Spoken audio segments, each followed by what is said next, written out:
Hello, everybody. Welcome to Not Just Any RPG. I am your keeper, Pierce. I'm going to go ahead and introduce my players. We're playing Masks of Nyarlathotep in the Call of Cthulhu system. Um, First, we have Emma D playing Amelia Greenwald. Uh, Gavin. I was gonna say the first letter of your last name, but there's no point in that because you're the only Gavin here.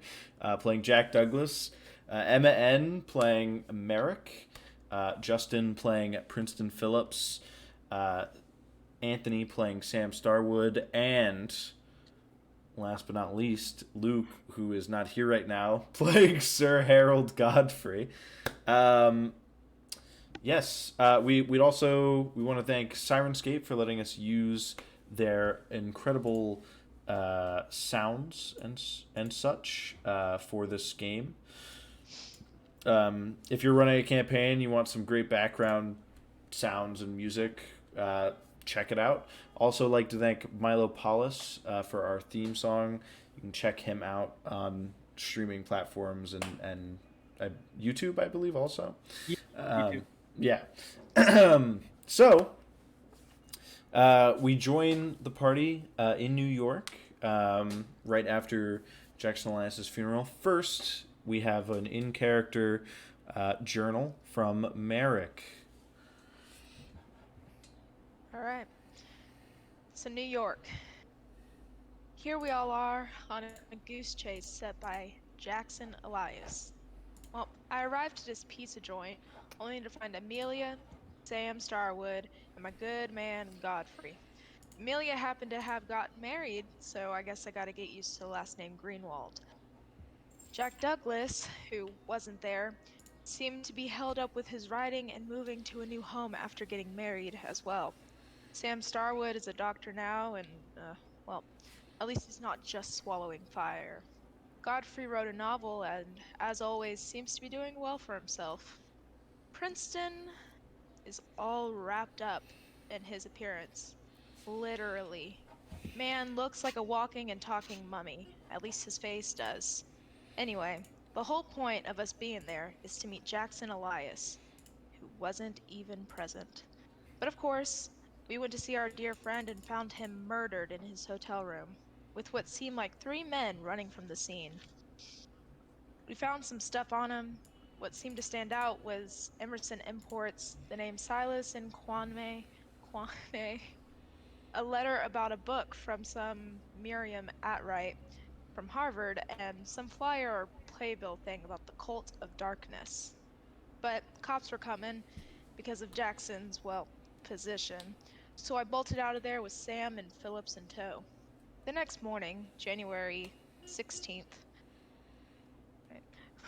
we met with everyone at this restaurant, which I believed Amelia had some major role in. But we go to this green room, and it's there that we find out that this is her restaurant. We then set off to Emerson Imports, trying to get to the bottom of Jackson's death. The man in charge there told us that Jackson swung by asking about some connections to the Juju house. The man was able to lead us to a different man with a familiar name, Silas Kwane.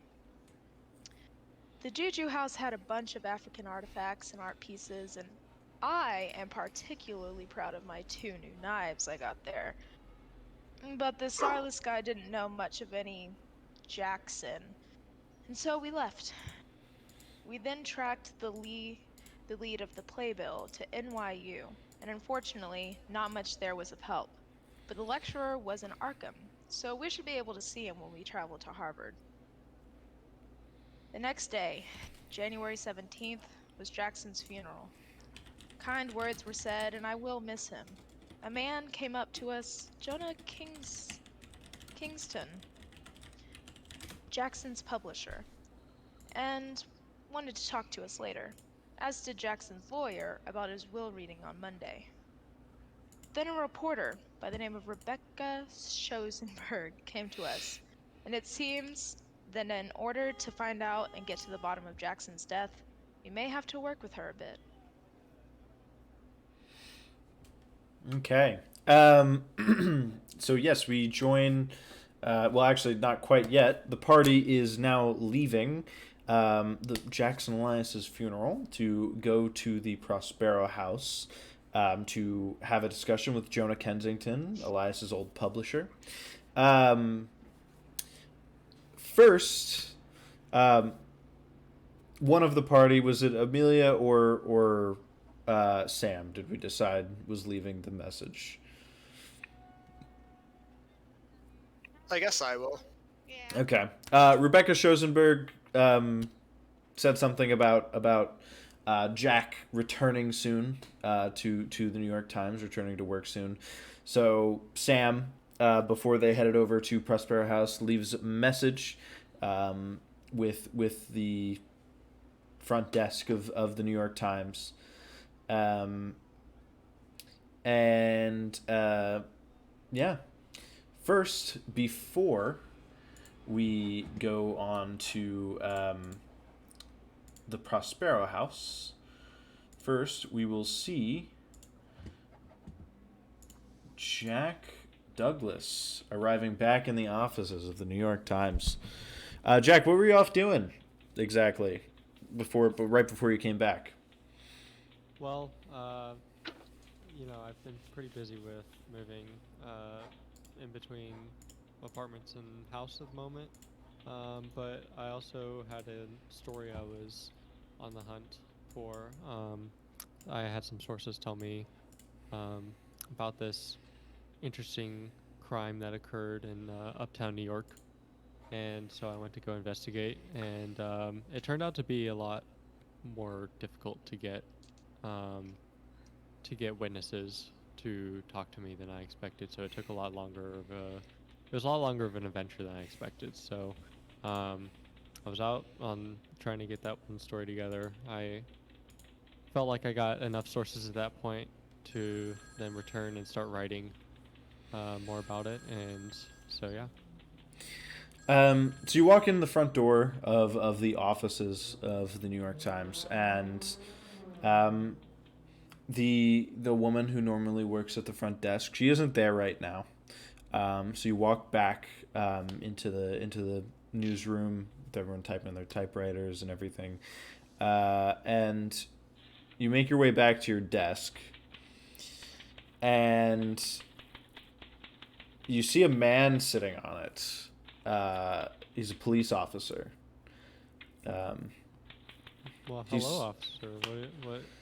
What can I do for you? Hey there, Jack Douglas. Is that Yes, right? sir. Um, are there any empty office? My name's Captain Robeson. Are there any empty offices we can maybe step into for a few minutes? So I look around and I see an empty meeting room that nobody seems to be using at the moment, and I point to it and I say, yeah, there seems to be an empty meeting room over here that maybe we can step in for a minute or two. How long do you expect for this to take? Just a couple of minutes. I just have a couple of questions for you. Uh, okay. All right. So he kind of starts walking off in that direction. You follow after him. He closes the door behind both of you. Is everything okay, officer? Everything's just fine. Can I ask you where you were the night of January 15th? Um. Uh, uh, well, what day is it now? It's the 17th. 17th. Okay, so a couple nights ago. Yes, sir. I was just that night. I probably would have been just wrapping up my investigating on this news story I've been chasing for the past week or two. Um, Up in about a crime in uptown New York. And I probably would have just gotten home to my wife and would have probably started or continued working on my new house that I just got recently. Why do you ask? Well, it seems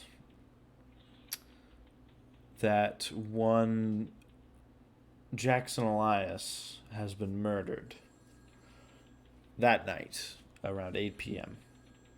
Oh, And it also seems that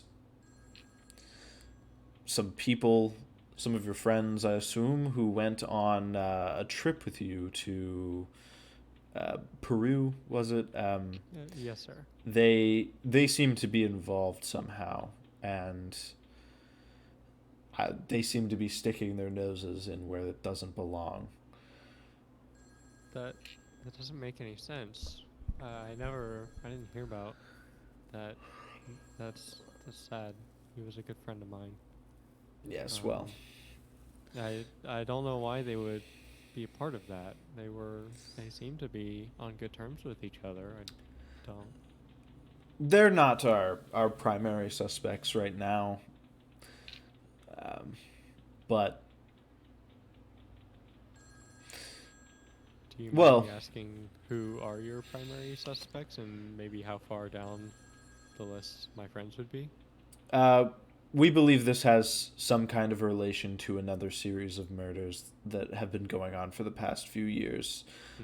So our primary suspects are in line with the suspects from that case. We have someone awaiting trial, or not. Sorry, back up. We already have someone who's been convicted of those crimes. We just would need to find some evidence as to how he's connected with this one, and then we can fully include it.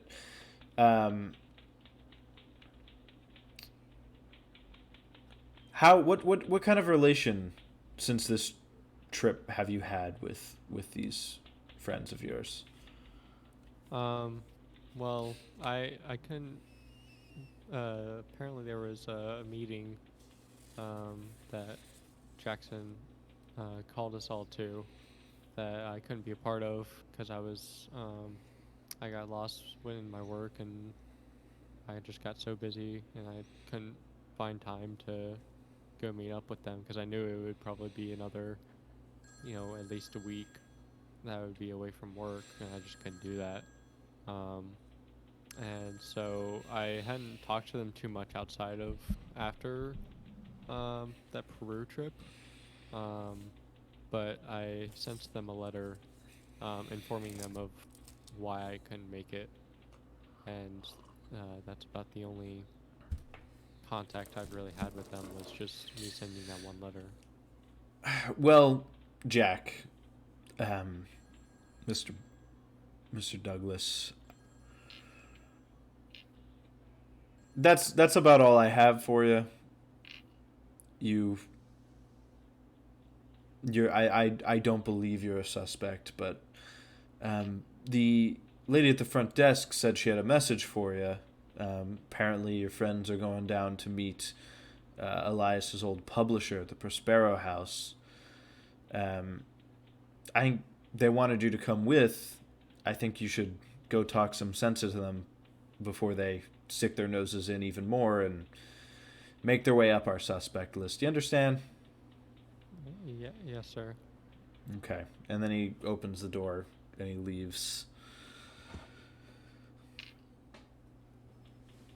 All right. That was quite bizarre. This is the first you're hearing of your dead friend. Yeah. And it's from a police officer who is making demands of you. Feels like I'm being a little threatened here. No comment. So we come back to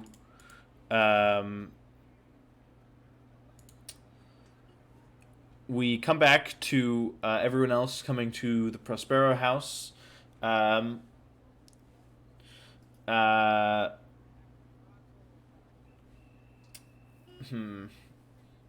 trying to decide if he would be able to get there around the same time as you. We'll assume that if you guys thought he was coming, if Rebecca Schoenberg told you like he's gonna be back this afternoon, maybe you guys would have waited for him. So you, the other 5 of you who were at the funeral, get there, and you wait outside for a couple of minutes, and he comes in. What do you guys say to each other while I go fix my window because it's really bright? Yo,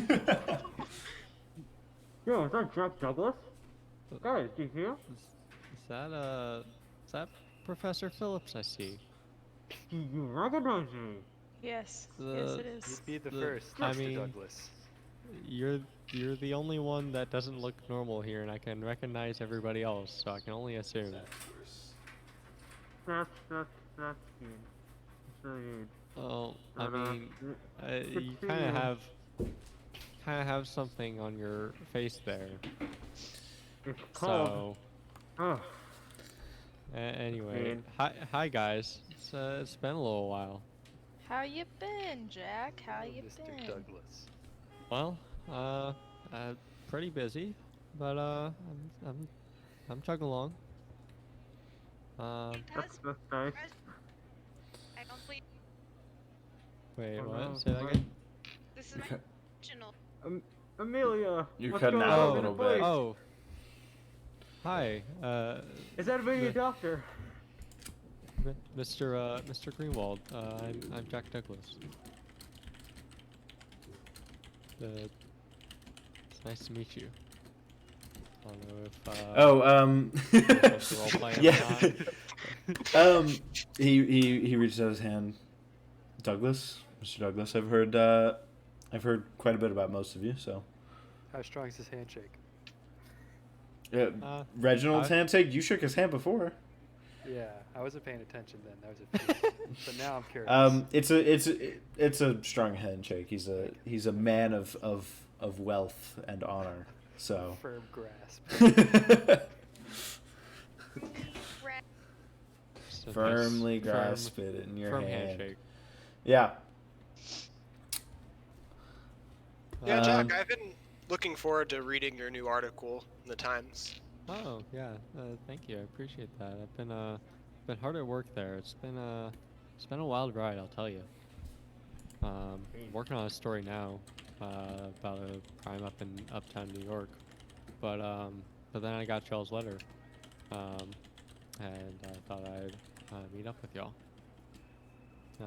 I've heard some I've heard some interesting things about this story y'all are chasing from some sources.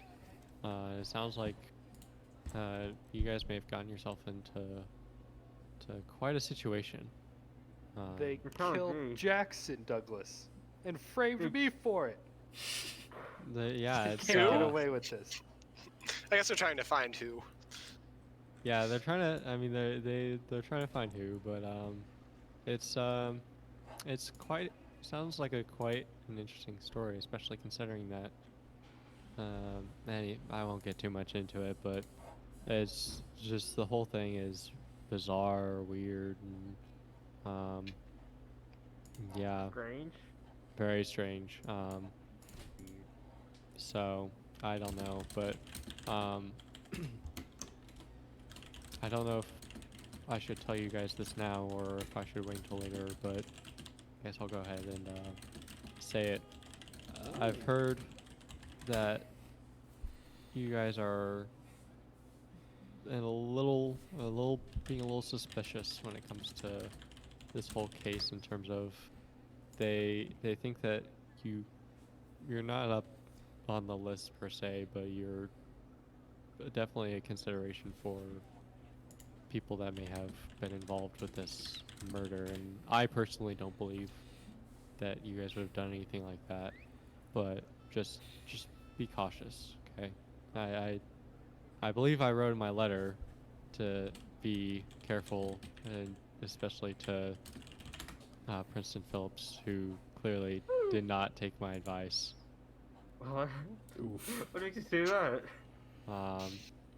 But you know, just verge on the side of caution, will you? Yeah, I I'll appreciate certainly that try. sentiment. Thank you, Jack. Only so much I can do, Jack, when they run my reputation through the mud. That is fair enough, Sir Godfrey. Fair enough. Can't argue with that. So the conversation dies down a little bit, and you all head into the Prospero house, which is right. It has us. Here it is. Jack, it's pretty familiar. There's lots of people typing on typewriters at desks all around the room, but there's music playing. There's people running around. It's kind of crazy in here. Is it normal in the 1920s to just have music playing while people are writing? I thought it was normally like just a lot of click-clacks in a quiet room. It's not super normal in the 1920s. This is a pretty loose, a publishing house that's pretty loose with its rules. I mean, they published the craziness that was Jackson Elias's last book about Peru. So they're a little bit loose with the rules and stuff. You're crazy. Somebody's got the radio going. My kind of journalism. There is a man sitting at a desk it's like a normal desk, but it's like in front of the door, so that way like that's the first thing you see when you come in. As you walk in, he looks up at you and he goes, how can I help you? I What are you doing forget. today? How am I doing? I'm doing Yeah. well. Thank you for asking. Fantastic. Yeah, No that's problem. what are you all looking to do at the Prospero house? We gonna publish something? We were here to talk to Jonah Kensington? Kensington, yes. Yes. He is down that hallway, second door on the left. That's his office. Thank you. So you guys head to the basically you pass by the desk and head to the right, and you walk past like a couple rows of people typing and stuff, and you find this door. It's a big door with a glass window. It's got like Jonah Kensington, editor-in-chief, written on it. You knock on the door. He just says like, "Come in, come in." You just hear from inside. It's kind of muffled. Muffled, you say? Yes. It is through a door. Hello, Jonah Kensington. We're here to talk, like you suggested. Oh, yes. Please come in. We have a little bit to discuss. So, first of all, it is quite sad, the passing of, you all knew him as a friend, he was my friend. How are you all taking it? Well, I only found out today about it. That's a shame. It was in the papers. Are you I work at the New York Times, so I've been really busy with moving in between houses, and I've been chasing a story in Uptown New York. Life's just been a little crazy for me, so I haven't had time to sit down and read about it. I don't typically read what we publish anyways. It feels like retreading ground. I don't know if you maybe feel the same way. A little bit, yes. So, He was a good man. The world's gonna miss him. yes, he was. I'm still very sad about it. What was that? I didn't hear that. Yeah, sorry.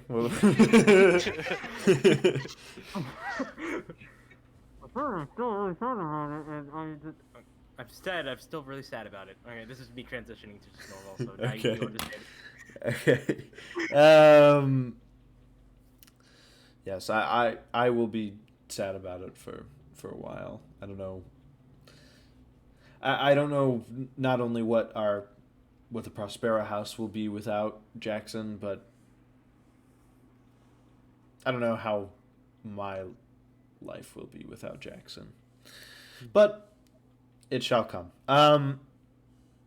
I had something about Jackson that I wanted to discuss with all of you. Now,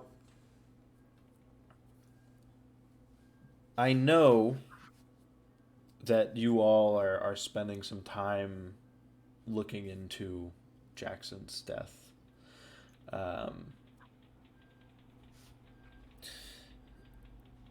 And have you heard what the police have been saying about it? Yes, sir. I heard recently that apparently my friends here, not specifically me, I guess, since I wasn't with them when they discovered it, but my friends here are on this lower end of the suspect list. And I think on the upper end of that list is whoever's been doing the murders elsewhere in the city. Yeah. Oh, And you I've got had that this- right. Yeah, they didn't say specifically who, but they said that they had somebody who was up on that list that's going to be tried here soon. That was connected to a whole bunch of other murders around the city. Well, he's already Yeah, he's on death row. he's on death Yeah. row. What? Yeah, he's on death row. He's been in prison for quite some time now. The name is Hilton Adams. He's the guy that they have back there. I don't know how he could have committed these murders, to be frank. He's on death I row. agree. I am much more inclined to believe the alternate theory brought forth by one Mordecai Lemming, which is that this is in connection to some kind of a death cult. I mean, Jackson, you all know, Jackson's been infatuated with blood and death cults since who knows when. That's how you met him in Peru. He was chasing after a death cult. Good times. What would a death cult be doing in New York? Have you been to New York?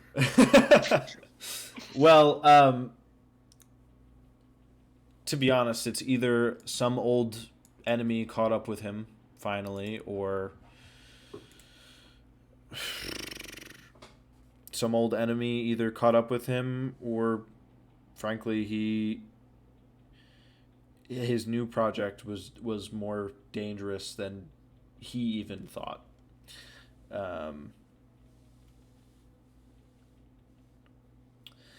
Elias, from what he was telling me, had been persuaded by whatever evidence he was finding and whoever he was talking to, that a blood cult had massacred the Carlisle expedition from a few years back. Do you all know about the Carlisle expedition? You sure did. Yeah. We read it in a book or in newspaper clippings. It wasn't published in a book. I saw that it was like a tribe of like natives or something. That is the official story. Yes. Jackson believed that actually a blood cult did it, a death cult did it, and that he even believed that not all of the members of the expedition were killed. That a lot that half or more of them are still alive and walking around. Um,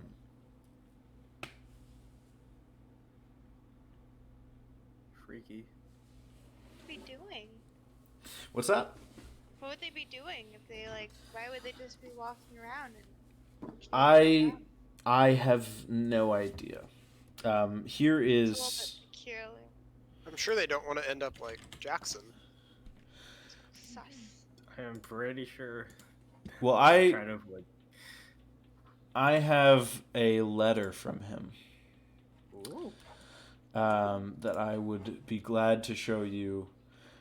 And I also have to say, I will read this if you guys need me to, because it is. Wait, is that the right letter? That's not the right letter. Don't look at that. Don't look at that. Don't look at it. It's not like I can read that. I usually have to like stare for a while. Yeah. I need like a couple minutes to process something like that. Yeah. Actually, maybe that is the right letter.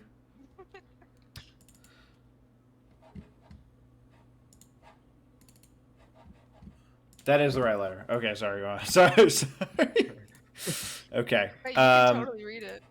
No time to stare at it for a couple minutes. I'll go ahead and read it. You guys can follow along. Okay, so dear Jonah, big news. This is August 18th, 1924, from Nairobi. Big news. There is a possibility that not all of the members of the Carlisle expedition died. I have a lead. Though the authorities here deny the cult angle, the natives sing a different tune. You wouldn't believe the stories. Some juicy notes coming your way. This one may make us all rich. I think it says blood and kisses, Jay. That does say blood and kisses. Very cute. Wow. Okay. I needed my letters like that. So he did end up sending me his notes from Nairobi, which I can show to you in a minute. But yeah, he managed to dig up some evidence that contradicted the testimony that was given at the trial in Nairobi. So there's something to this, regardless of what it is. Later, he sent me a wire from Hong Kong saying that his inquiries were proceeding nicely after leaving Kenya, I assume. After that, I didn't hear from him again until this past December when he wired me from London. He said that he'd been all over. It's going everywhere. Yeah, he said that he'd been there for a few days and he dug up a lot of stuff. He'd seen unbelievable things. There was some kind of... At this point,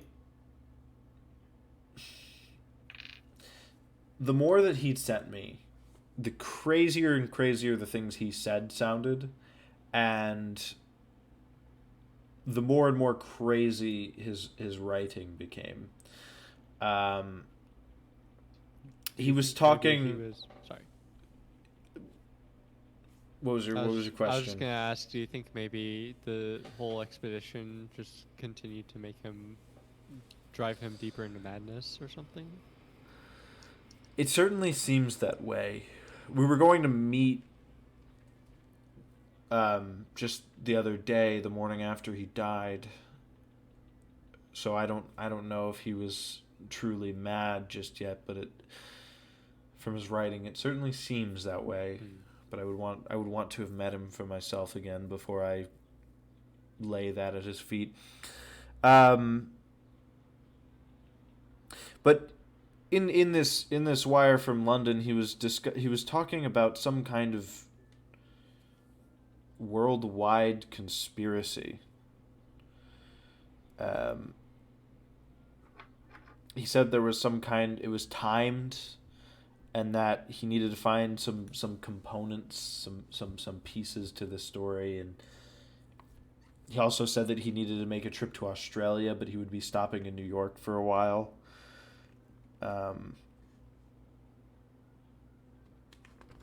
So he was on his way to New York. He came a few days ago. He left me a couple notes. I wasn't in when he showed at the Prospero house, and he left me some notes. But I'm not sure he would want anyone to see these if he was of sane mind.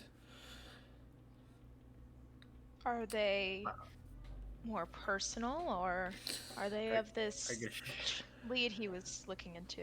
They are. He's.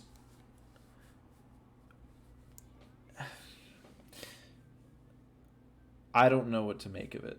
Let me just. I suppose I can just show you. You were all his friends. Promise me that you will not show these to anyone, try and take them from me. Of course. You can count on me. I will pinky promise you. I am for sure gonna have to read this by the way, guys, out of character. Yeah. I'm not sure if you can see me, but I'm winking through my sunglasses. Oh, Can I yeah, get right. a Jonah? Can they finish a pinky promise me? Piggy, promise you what? Oh, that you won't tell anyone about these notes. Yeah. Okay. Like pinkies. So he shows you. He hands the notes to one of you, and it reads like this: many names, many forms, but all the same and toward one end.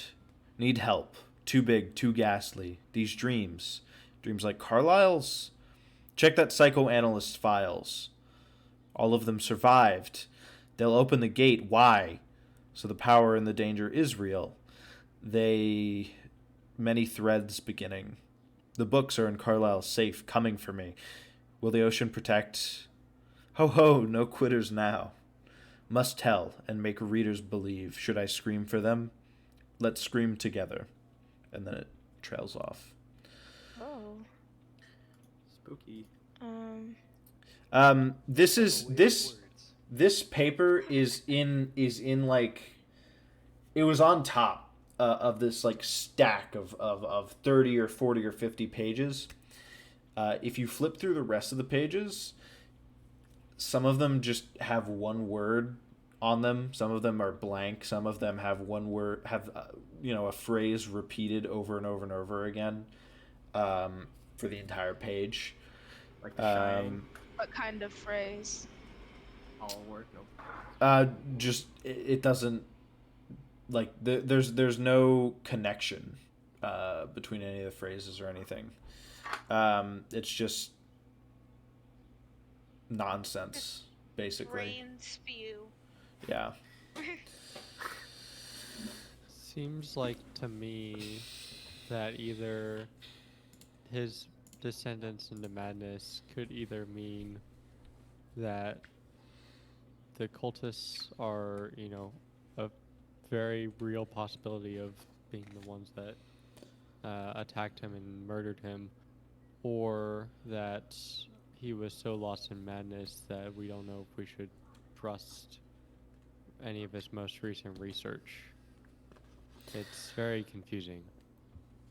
The research I have from him comes from before this. This was the last thing he sent me. Everything before this, obviously it was obvious to me that he was on the descent into this, especially once he got here and left me this note. But before this point, most of his other information seemed to be coming from a sane place. And this information, what he said here, still, although this is not the Jackson I knew, he still wants to reveal something to people. He still wants to, there's something bigger going on, so he thought. I'm also going to give you his notes from Nairobi, and we're not gonna read all these. I encourage you guys to do that off stream. But basically, I'm just gonna go over them real quick.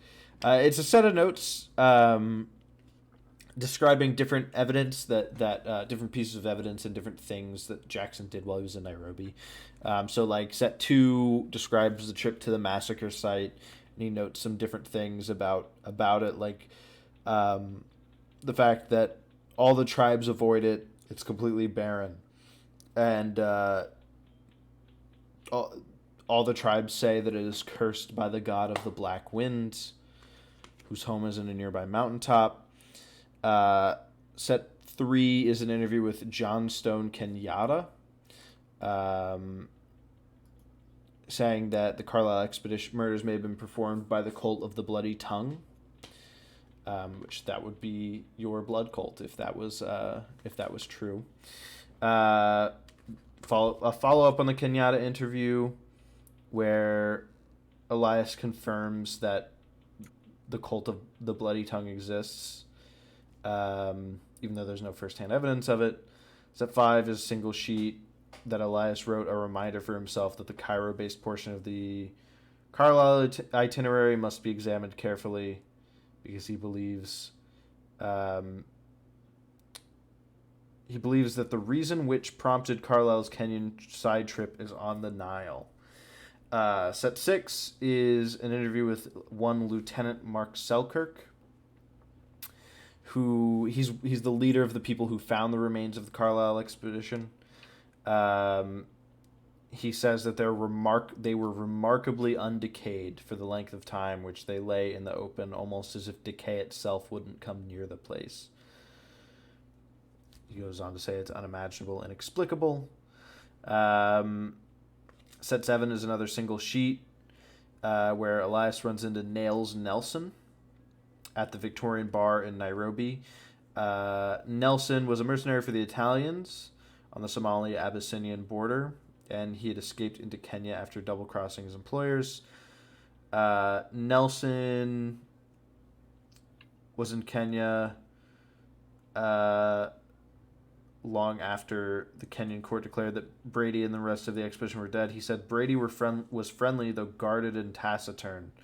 Nelson didn't press the conversation. Set 8 discusses a possible structure for the Carlisle book, but is mostly featureless, with entries like tell what happened and explain why.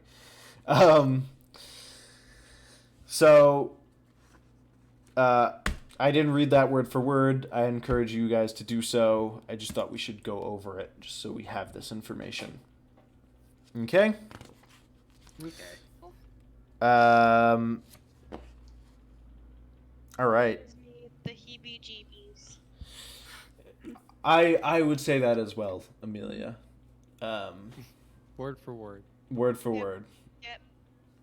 I, Jonah Kensington, have the heebie-jeebies.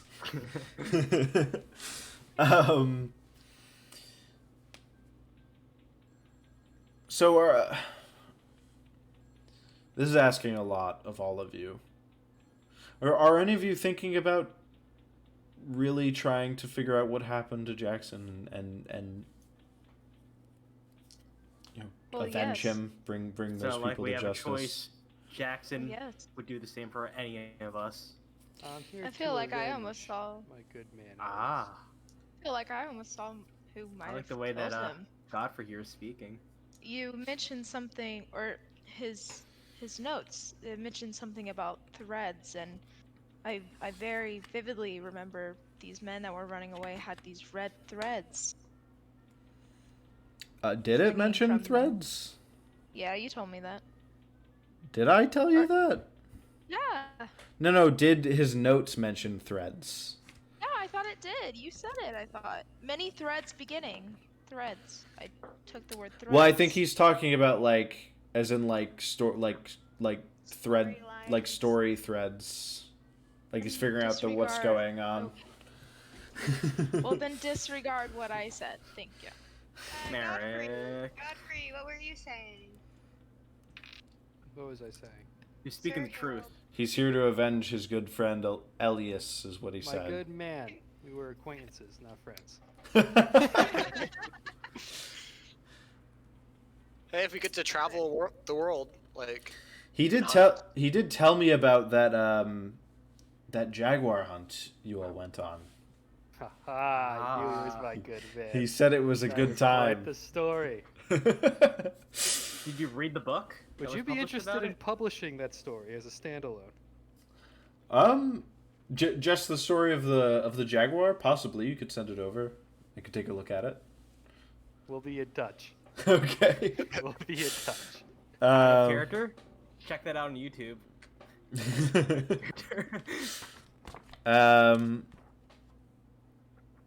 Okay. But yeah, it sounds good. I'm happy that maybe we'll find out what actually happened to Jackson. Also, maybe you all could sell me that story and we'll all become rich, like Jackson said. Hopefully. If we ever end up writing that book, I will make sure that it is dedicated to Jackson Elias. Good Believe man. so. Good man. Rest in peace. Says. I smack Princeton at that comment. My sunglasses fall. Oh, okay. Merrick, not cool. Not cool.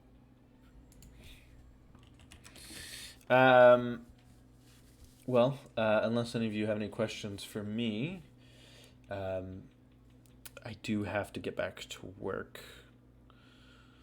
So. I mean, Actually- there's a lot of questions in this story, but I don't know if I have all the answers, I don't my think friend. I don't think you would have all the Probably don't. answers. We probably need to go search for those on our own. So, It was a good talk. thank you for all your help. Well, Did you have something you wanted to say, Merrick? I'm sorry. Oh no, I just said. Actually, what you said was a lot of help. Thank you. yes. Keep in touch with me. Let me know what you find out. At whenever you're able to. Will do. All right. So you all leave Prospero House. Night is falling. Do you guys want to head to bed? Go anywhere in particular? It's dinner time, ain't it? well, we need to kind of discuss where we want to go next from here. We could Yeah, go let's all- to dinner and discuss that. Let's all go to Okay. a restaurant. We need to talk. Yeah. But you guys are gonna Where go we to going? you guys are gonna go to the dinner restaurant speakeasy at night? Dang. No, No. we're gonna go to a breakfast place. Oh We're gonna my get bagels. Yeah. Was Waffle House invented yet? I don't believe so. No. But Pierce Cannon? Pierce Cannon Waffle ye House. ye old Anything Waffle can- House. Anything can happen in a Waffle House. Anything. Anything. Where do you Let's go suggest we go? somewhere We have expensive some. and We have fancy. some New Ooh, York let's get some natives steaks. that That could sounds tell good. us where we could Steaks. go. Ask them if they can serve food through a straw, so I don't have to take off my mask. They You mean a don't. smoothie? Were smoothies food invented smoothie. yet? Did people not like mash up things together? I know they didn't have like blenders, but I can like pre-chew the steak if you want. I'll appreciate that. They were invented in the 20s. They were invented in the Okay. 20s. It's a a new new flavor. you favorite can get a thing. nutritious smoothie. I don't know if a steakhouse will have a smoothie for you, Alright, who Princeton, wants but to- they might. Okay. Alright. Oh. I appreciate anybody chewing my food and then spitting into my mouth. But the first sales of them were in the 30s on the West Coast. Yikes. Sorry, Alright. guys. Never mind. Alright. Old-fashioned way it is. Thank you, Sam. You're like a baby bird. Um, Okay, Sam Expect and it to be a little Princeton bit can less eat at a spicy. different table. You might have to, you might have to just unwrap the lower half of your mouth and just so you can eat. That's a good one. okay. All right. Okay. So you all head to Chez Nous, a French named steakhouse. people in New York like for fancy restaurants to be named like Fancy things. foreign things. Only French. You're all seated pretty quickly. You have a Greenwald and Sir Harold person. Godfrey with you, so you get seated. You get seated fairly quickly. We slipped them like a 10. Just a 10. Well, a 10 in the 20s is a good Yeah, tip. That's a true, good true. tip. I need to Um, look up the money stuff. Anyway. So, So yeah, you guys can discuss over dinner. So getting wait, to what business. day is it? Wait, but first, what day of it is it It- of the week? It is. Oh God, I had that information. Give me 1 second. Okay. I believe just say this- it's Saturday, but Okay. Go with that the for will now. The will reading for Jackson is on Monday, Okay. and that's gonna be in New York, I believe. So, I was while thinking we'd take a day trip to Massachusetts. And Okay. Yeah. check out the Harvard Library, find that Mhm. guest speaker. in Arkham. you guys also need to fill in Jack over here a little bit. Yeah, I was Yeah, gonna say I I'm will- kind of lost here on some. Like I know vaguely what's going on, but what have y'all found so far? I will also just say before, like, we are all the only recipients of his will. So if we really wanted to move it, I feel like He even told showed us up. we could move it. Yeah. So I mean, because if it takes longer than 1 day in Massachusetts, we could always. So that'll be our Sunday. Could also take up our Monday and stuff. We could just schedule it like on Tuesday or Wednesday or something, because it doesn't really matter. So you guys talk about this will reading. What did it exactly say? Oh, we don't know. Yeah, not yet. all that We'll much. find out on We are Monday. the only recipients of his estate, and they're Oh, telling interesting. us. Yeah. Okay. But So Other it's than to that- see what we get. we found some stuff with Jackson. I assume we probably still have it, so we can show it to you. We checked out Emerson Imports. Talked to the manager there. He led us to the Juju House. It was this shop that we went to. It had Silas and Kwane in it. We talked to him for a little bit. Just seemed to be like a nice guy who just had a shop. Were you suspicious that maybe he was a part of the murder or what? Yeah, well, Jackson had his name written down, and I can't really tell why. And the imports manager guy, he also said that he just felt a little off by Silas. Didn't really like the idea of Jackson going around him. But I mean, like Amelia Seems like said, he just everyone- sort of normal. Yeah, it seemed like everyone just doesn't really like the fact that Jackson was poking around in places. Hmm I mean, that would make sense. Not a lot of people, there are a few people that aren't a big fan of journalists because they feel like that they're poking around in everybody's business when Oh yeah. they don't feel Yeah. like that they should be doing that. So that's understandable, but unfortunate. The media, man. So what are we looking for in Massachusetts per se? Harvard. Have you So- heard of it? Well, So yes, it's but two things. So Jackson got a letter from I think librarian at Harvard, saying that the book he was looking for is no longer in their collection, but they have other books that might have similar information. So we were thinking of going and meeting with that librarian and seeing what other information they might have. Ooh, And do you also know- we don't really know what he was looking for Okay. from the letter. They didn't say what book he was looking to get that they didn't have. No, it didn't. Okay. She just said that there might be other volumes related, I think, right? Yeah, and the name was Miriam Atwright. Miriam Atwright, yeah. Okay. So we need to be looking for her then to see what some of that entailed. Yeah, Okay. and then we also want to meet with Professor Anthony Cowles. at Miskatonic University.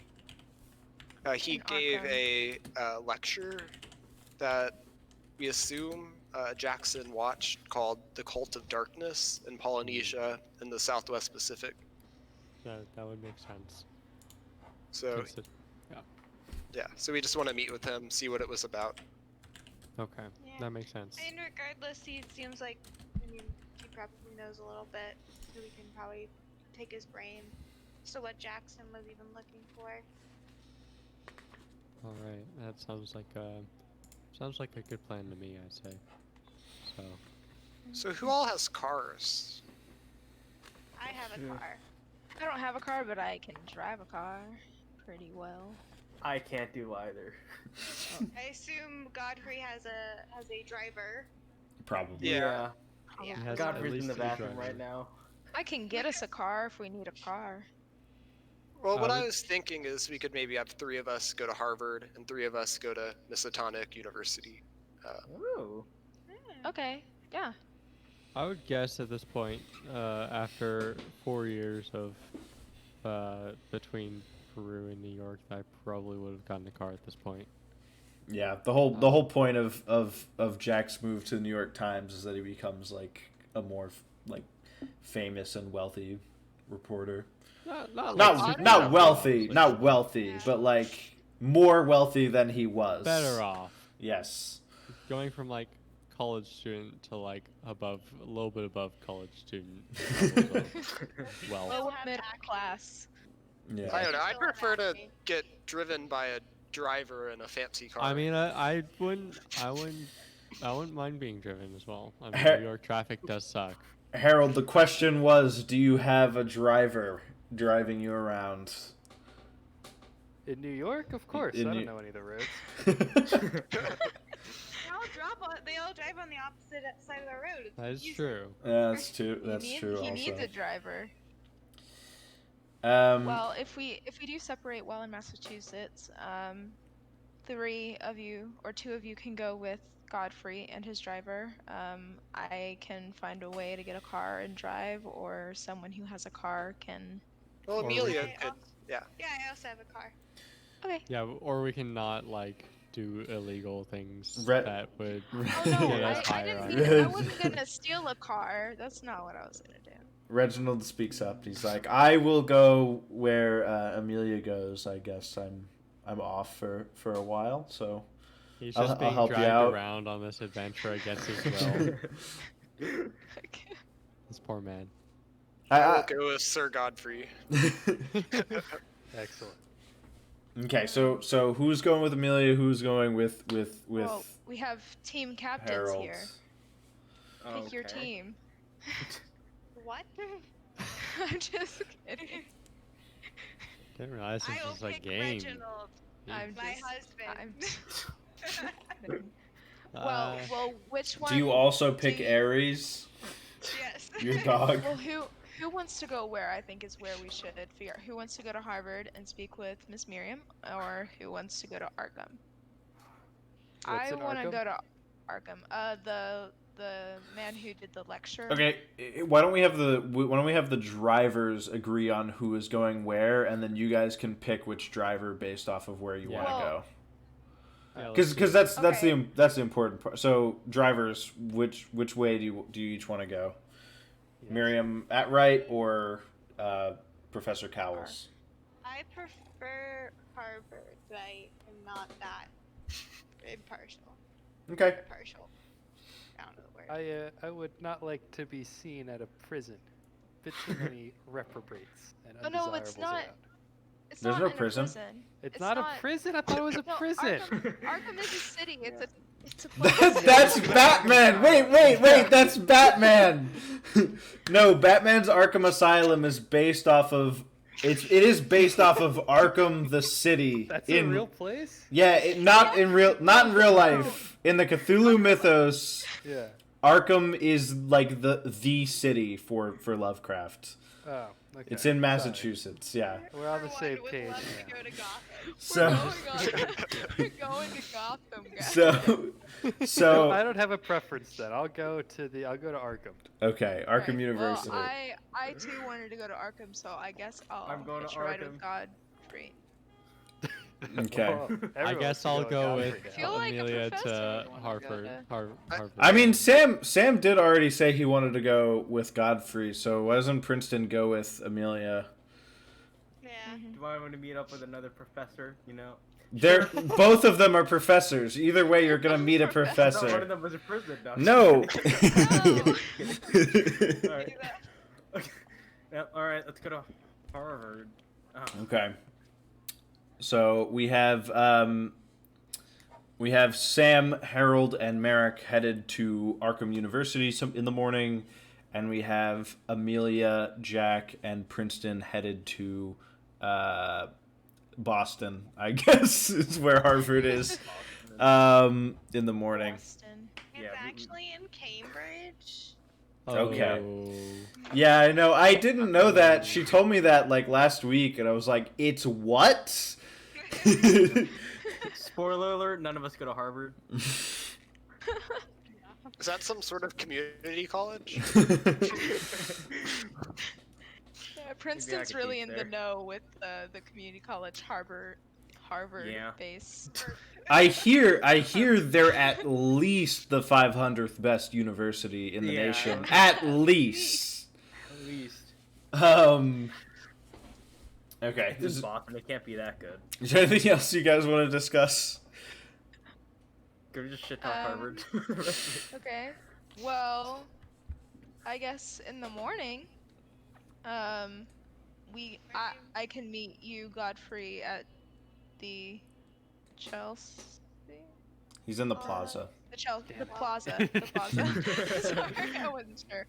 What do you say, Sam? Yeah, I'll bike over to the plaza in the morning. Okay. You have a little a penny farthing bike, like the old timey Or is it a huge. unicycle? Hold on, I could pick you up, Doctor, if you don't want to be seen in the morning riding a bicycle. Yeah, I know what bikers. I prefer that. Okay. We'll do it that. We all ride on that. I'll big- just meet you at the plaza, and then we can go pick him up. Okay. I Excellent. will say I'm quite sad that I won't get to. Oh my god. I'm quite sad that I can't get to ride with Sir Godfrey with his dedicated driver, but I You have to ride with me. and Yeah. and Aries Let's and do that. Reginald. And Aries the is probably dog. gonna be the best part. Yeah. Not gonna lie. Can we take a minute here Mhm. and just ruminate on the fact that we're all being detectives now? This is not what I do for a living. What do you do for a living? Be rich? Yes, exactly. Investigative work is not one of the tasks I find myself doing regularly. He hires other people to be investigative. Well, I have nothing to investigate until well, now. well, Who so- here actually knows anything about investigating besides Mr. Godfrey. Douglas? Godfrey. Just think of it like a hunt almost. Who are you? Who are you supposed to be? Reginald. Okay, gotcha. Think of it like a hunt Yeah. almost. Think of it like it's a fun hunt, except it it's for a greater purpose, I guess you could say. Not to say hunting isn't great already. Reginald, my man. Him under the table. I pay people to do the tracking for me. I pulled the trigger, Reginald. You can pay us if you want. I need the money. Let's change the topic of conversation. Shouldn't have brought this up. My steak's getting cold. Why have you not been eating it? I thought Sam was gonna chew it for me. Oh my Not god. at the I'm not- same table no. as me. Not actually going to Go happen. to like the corner and do that. Did you think I was serious with that? Why not take the steak home and eat it when you're in a more private place? This costs like $60. 16 or 60? 60. I So, thought like, you guys made were it That's cold? really In expensive the steak. 20s, it's not. I Did you get I a thought- solid gold plate too? He actually get a got refund? he got like 12 fillets actually. Yeah, That was- there you go. That There you was Oh, I that think I might need picture a of refund. Can I get a think you refund on this? You should just eat it. just eat it. Yeah. okay. To move along a little bit. You guys eventually, most of you finish your dinner, aside from maybe Princeton. Aside from probably Princeton. Probably Princeton. You all head home for the night. Sleep comes and it's good. You have a good night's rest. For me, Why not? myself, and Reginald are going to go and look some stuff up. Okay. What are you gonna look up? I want to go and see if the other victims of those murders, just if, like what they did for a living and what they. I was gonna look at their obituaries and see what they did with their lives. Okay. See if there's a connection. I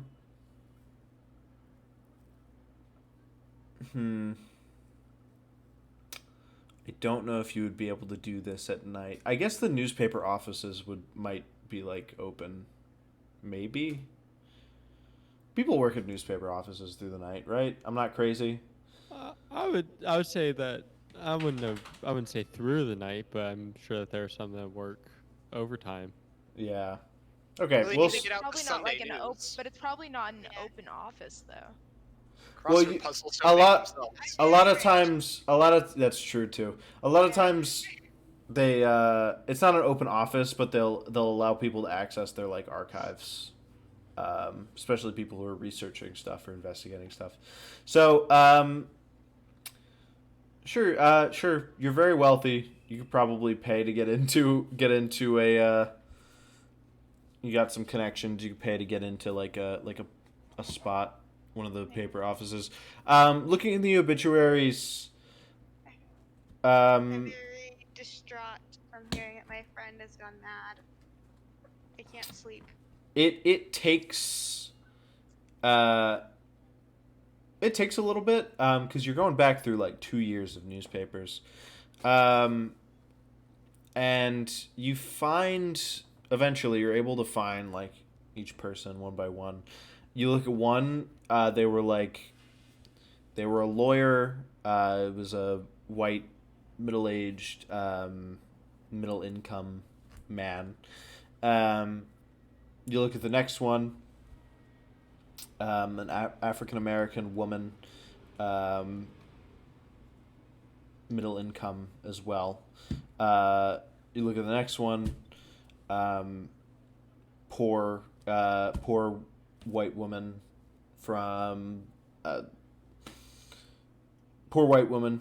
She works at like a store as like a cashier, and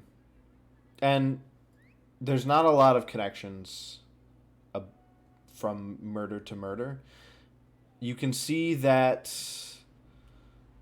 the locations that these people were found, a lot of them were in and around Harlem, for sure. But besides that, there doesn't seem to be any real connection between them, like at all. You also give me a library use just to see if you like spot this while you're going through the papers. And the thing I didn't put anything into. I rolled a 93. I don't think that's gonna do it for you. Nope. Yeah, so that's all you find then. Okay. They go to sleep exhausted. Okay. Reginald. So the next morning, Amelia picks up Princeton and Jack. Chugging like coffee. Yeah, and Harold, your driver, picks up Merrick and No, Sam. I go to the plaza Mhm. because I don't need people seeing me being picked up at places. Okay. Yeah. You come downstairs and Merrick is just like standing there waiting for you. And I've been waiting there for hours. she's actually been there all night. Like there's like a spot in one of the chairs in the lobby where she's been sleeping. You see the indent when she stands up. Yeah. And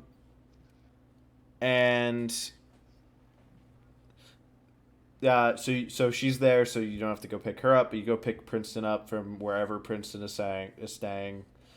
I have no idea either. He found some hotel room after a couple days of bumming hotel rooms off of his friends. He found a hotel room for himself. Where? I don't know. Um, Mysterious hotel. and you all drive towards Massachusetts.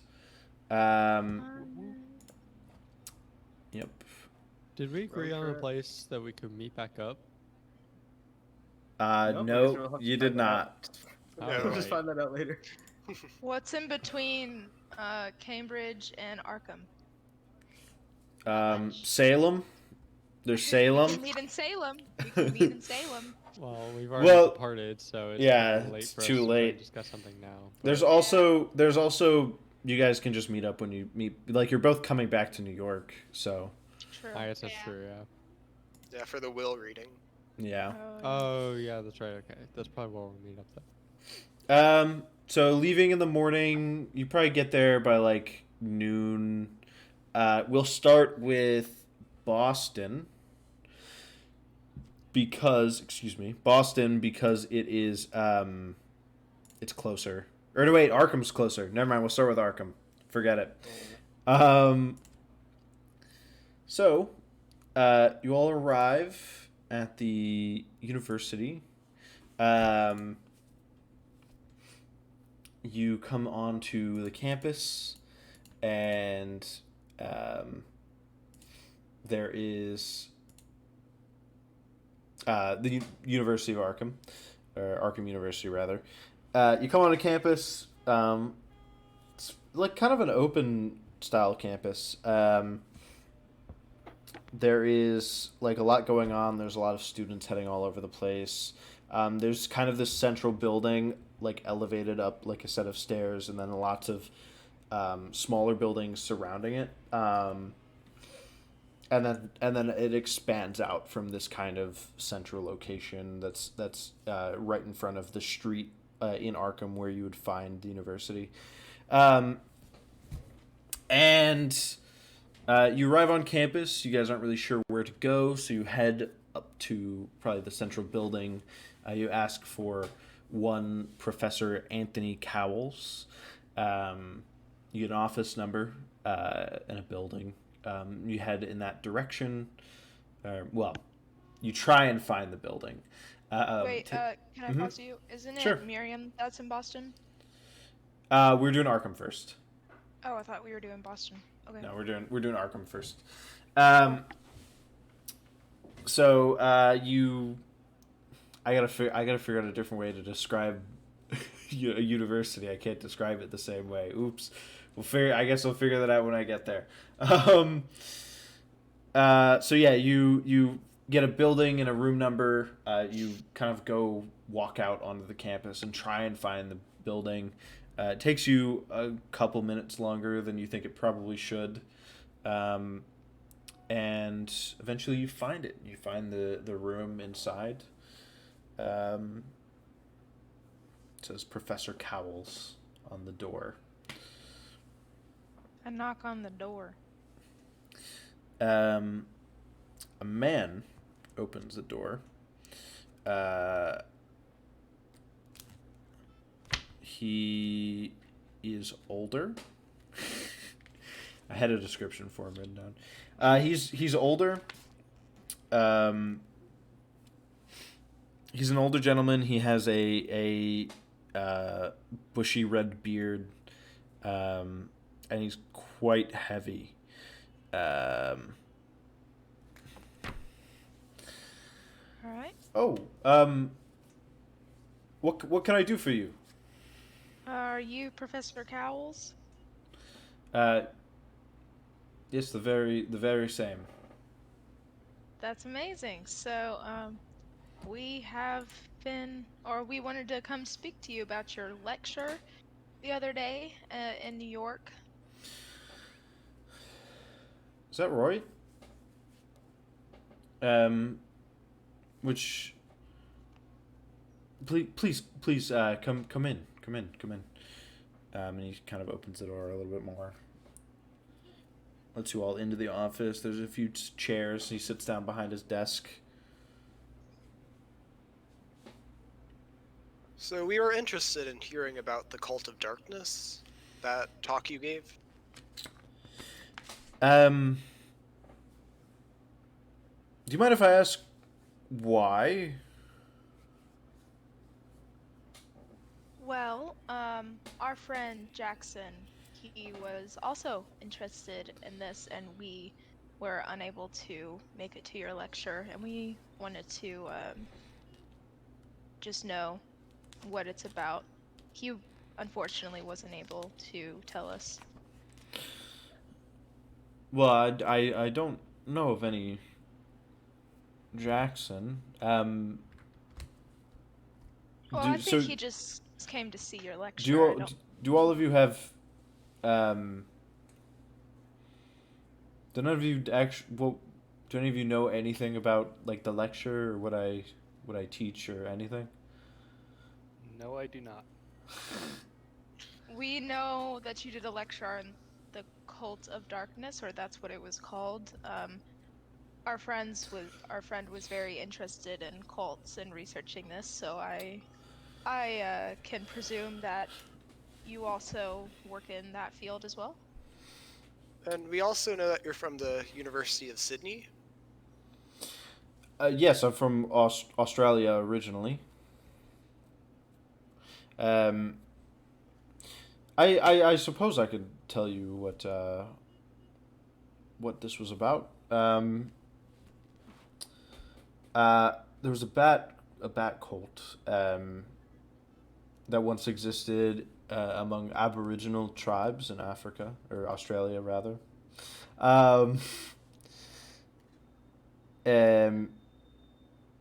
It was known across the continent, and the god of the cult was known as the Father of all Bats. Adherents believed that through human sacrifices, they themselves would become worthy enough that the Father of all Bats would appear to them. Once he appeared, the god would conquer all men, supposedly. Sacrifices were run through a gauntlet of worshippers who struck the victims with clubs, and a fast-acting poison was coated on these teeth that jutted out from these clubs. Apparently it was somehow derived from fermented bat droppings. The victims apparently went mad and then died. Leaders of the cult could apparently take the forms of bat-winged snakes, enabling them to steal sacrifices from across the land. I believe this cult became extinct hundreds of years ago.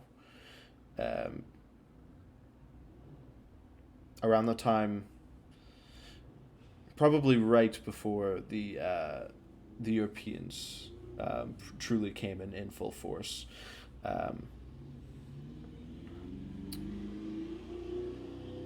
Okay, I have a question about it. Did they have any like ritualistic markings or anything that really, for their human sacrifices, was there anything really that stood out markings wise about that? I believe they do have a marking. It looks a bit like a bat. Funny enough. Uh,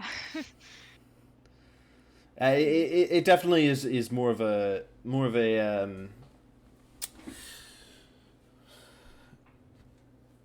it obviously doesn't look exactly like a bat. It's not that detailed, but the lines make it look like some kind of flying thing. okay. Is it like two crescent moons facing inward with stuff in the middle? That sounds much more like a lotus flower, actually. Well, No, that's not what it's. There's a circle and then some lines jutting out from it that take some kind of a formation. are there any connections with other cults? I don't believe so. These were Aboriginals, so they didn't really have much contact with anyone outside of Australia. Okay. Australia was the last place to be truly on its own. Right. So you said it kind of went extinct right around Europeans really came and took power amongst things. Do you think it could have been possible that instead of going extinct, it just changed its name? Not changed its name. Or like changed a following and kind of shifted into something maybe a little different? No, that I don't think that would quite make sense. There's not much evidence of Aboriginal cults like this one, anything like this one, outside of the sand bat. There is an Aboriginal song cycle that mentions some kind of a place in the west of Australia where enormous beings gathered. That there are plenty of strange things like that in Aboriginal cultures, but nothing like this cult. So I'm guessing this was your big cult of darkness. Do you study other cults by chance? Not really. I'm kind of a big. I'm a professor of anthropology, so I do know a bit about other cults, but my main study is Australia, Right. where I'm from.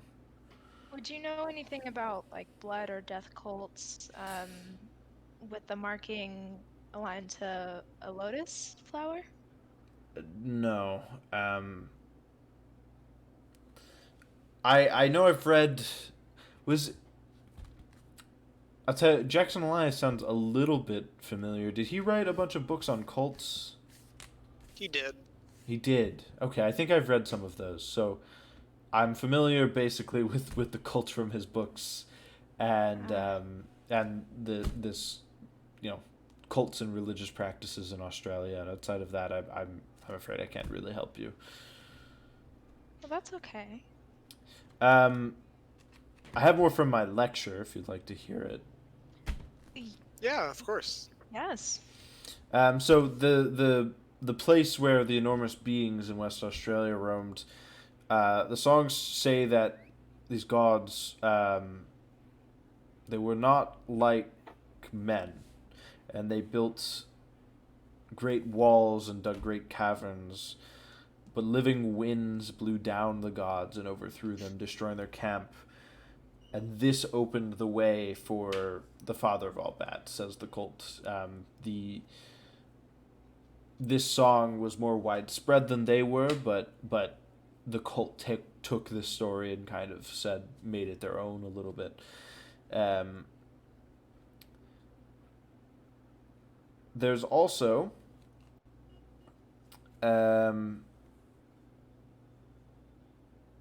I have these, and he pulls out some glass slides for like a projector screen. and on each of them, he kind of gives. You can kind of see what's on them. On each of them, it looks like there's men standing beside giant blocks of stone. They're clearly dressed and formed for architectural purposes, the stones themselves. There are dim carvings that decorate some of them. There's sand blowing all over the place. The man who fronted this expedition, the explorer Arthur McWhirr of Port Hedland in Australia, he kept a diary where he recorded some of the attacks on them by Aboriginals. McWhirr apparently recorded deaths to victims from hundreds of small punctures, reminiscent of the bat cult. There's also a tale that I heard of near the Arafura Sea in northern Australia. In it, they say that the sand bat, or the father of all bats, has a battle of wits with a rainbow snake, which is the Aboriginal deification of water and the patron of life. The rainbow snake succeeds in tricking and trapping the sand bat and his clan in the depths of a watery place from which Sandbat can only complain and is unable to return to trouble these people.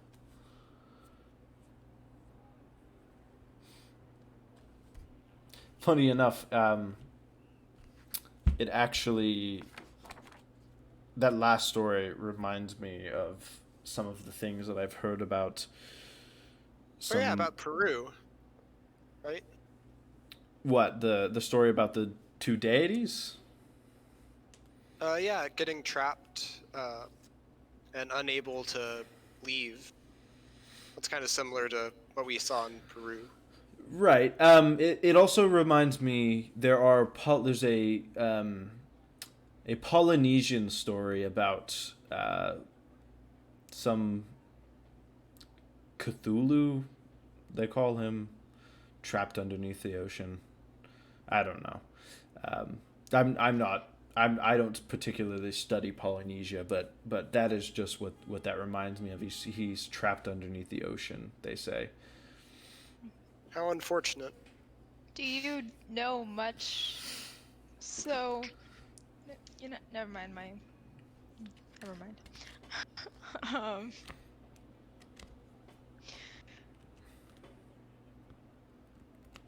So, so you don't think there's any connection within the stories, just that they are similar to each other, how these great beings are underneath trapped? Yeah, I mean, like I said, the Aboriginals, they didn't, like, they were on their own for, centuries. Right.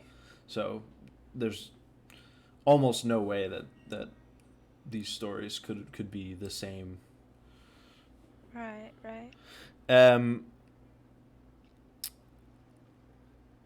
I will say these slides, these pictures came to me. They were made by Arthur McWhirr, and they came to me via Robert Mackenzie, who was the executor of McWhirr's estate. And I also came into McWhirr's diary, if you're interested. I don't have it on me, but it's got some interesting things on it. Yeah, I'd be interested. Yeah.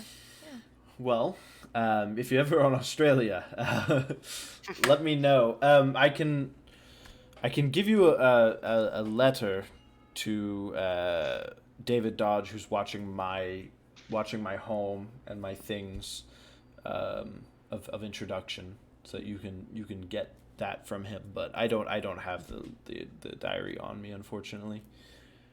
It's quite interesting stuff if you're ever in Australia. Yeah, we appreciate it. If Um, I Yeah. ever I don't know find if we. myself there. Well, there's hunting to do there.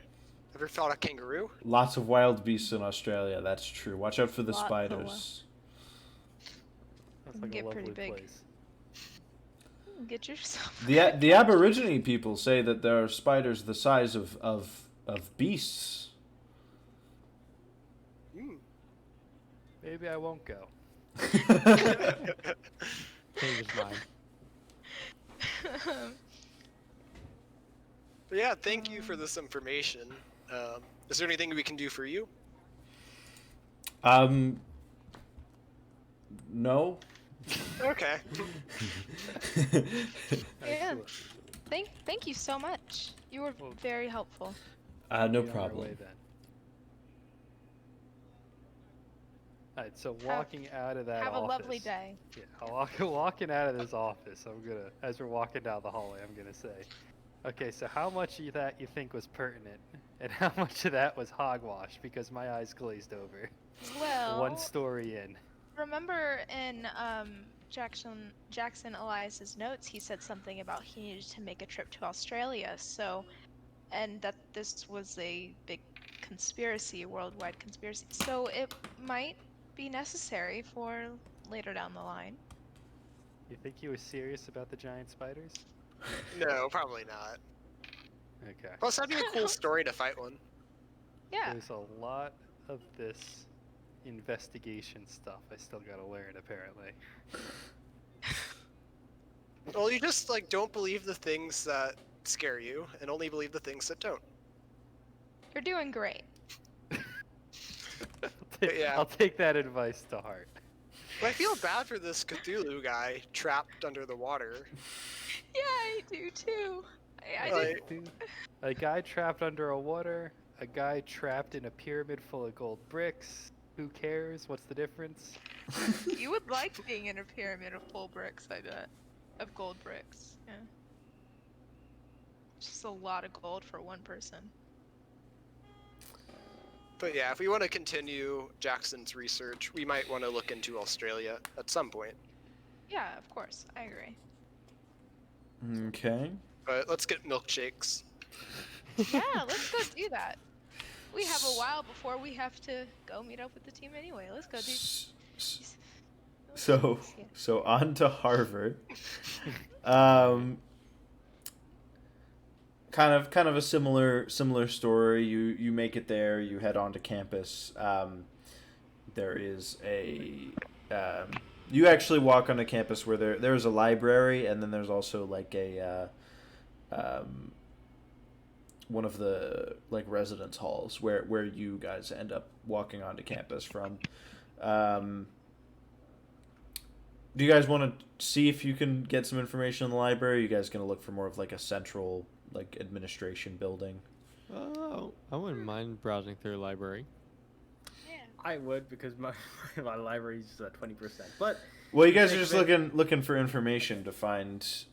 Oh wait, no, you guys are supposed to be going to the library. Forget I said anything. Forget I said anything. Princeton You're supposed to going to never the. You're supposed to be going to the library. You don't have a choice. I look like a security threat because my head is just wrapped. So this is the Widener Library or the Widner, however you say it. Don't come at me, Harvard grads. Harvard.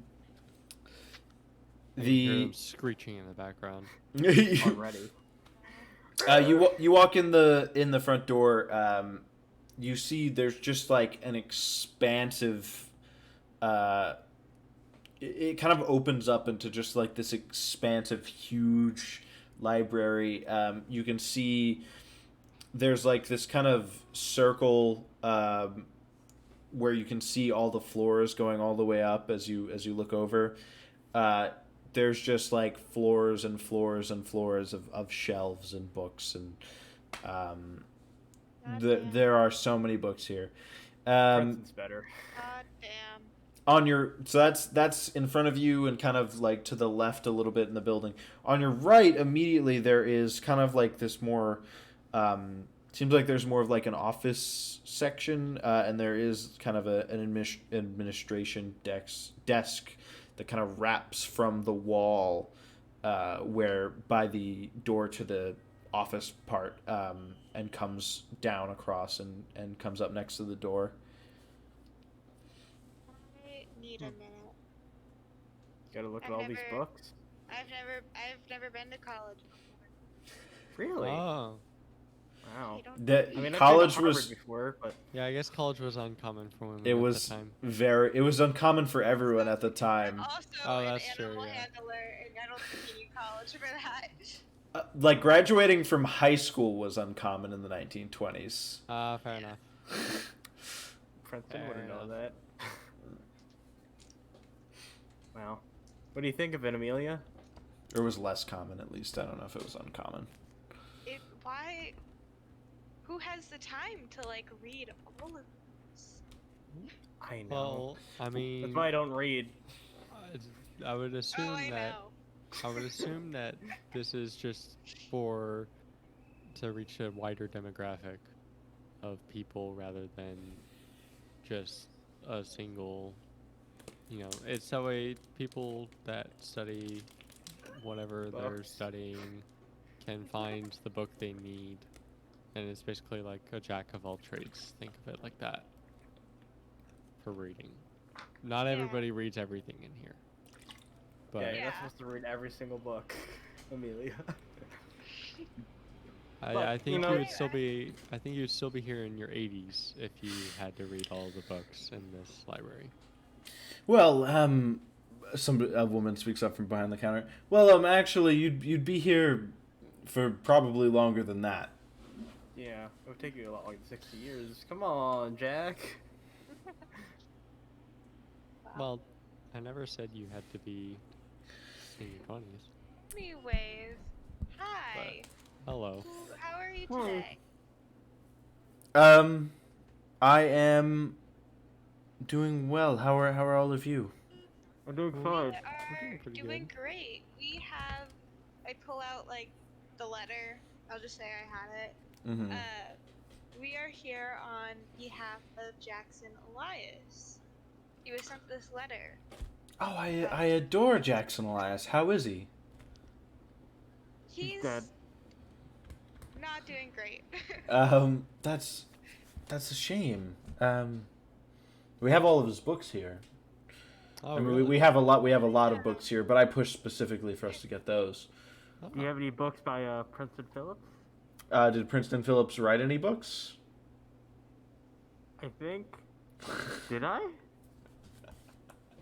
Did you go check? Princeton Philips has early onset Alzheimer's. Actually, is the game. I wouldn't be surprised if that was common in the 20s. Well, it's kind of a hereditary-ish thing. So, okay. it's like increases your chances based on your anyway. My condolences. It's a shame. Yeah, it's quite what- the shame. What did you all make the trip down here for? What was it? We wanted to see what he was looking into. Yeah. Oh, he came. He sent me a letter asking for a book. Africa's Dark Sects. Unfortunately, it seems to have disappeared. I assume some student may have stolen it. Well, you said that in the letter that there were some other books similar to that book that we could, or that he could at least look into. There's not. It's not one book. There is a. Well, I did say some books. Right. So we might be able to collect the. If you really want the information he was looking for, I have two things that we can do. In my downtime, I can try and do the research. It may take me a week, slightly under a week, if we're being generous, for me to find out. There's a lot of books here for me to figure out what was in Africa's Dark Sects that he was looking for. He gave me, there was some symbol that he drew me a picture of. It's in my desk. Looks a bit like Does a it look like a lotus flower? It does.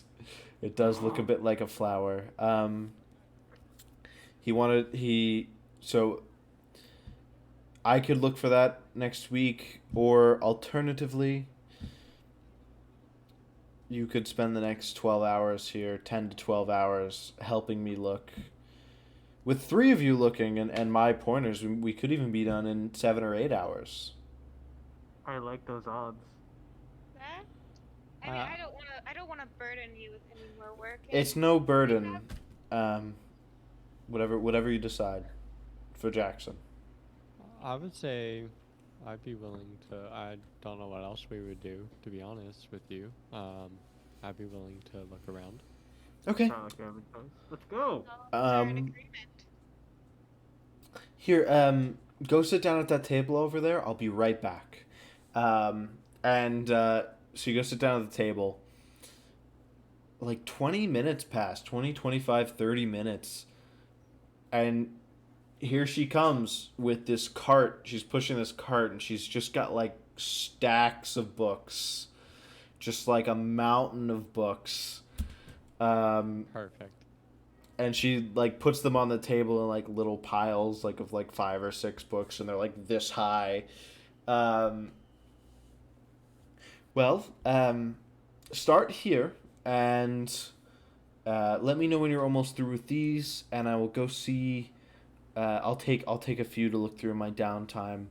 Let me know when you're almost done with these, and I can go rustle up some more to see if we can figure out what the symbol is.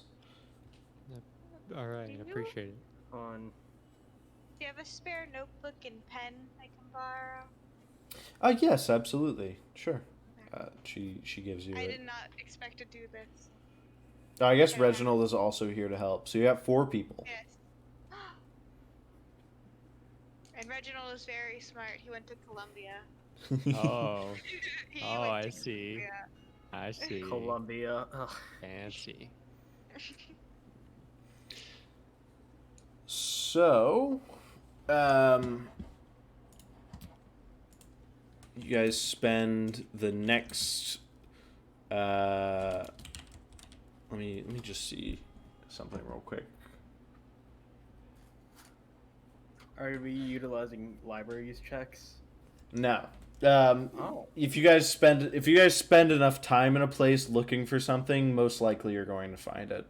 And for this, I guess whoever wants to, you can make a library use check, and if you pass, it'll be slightly less time. I'll do the check real quick. And I have a normal success.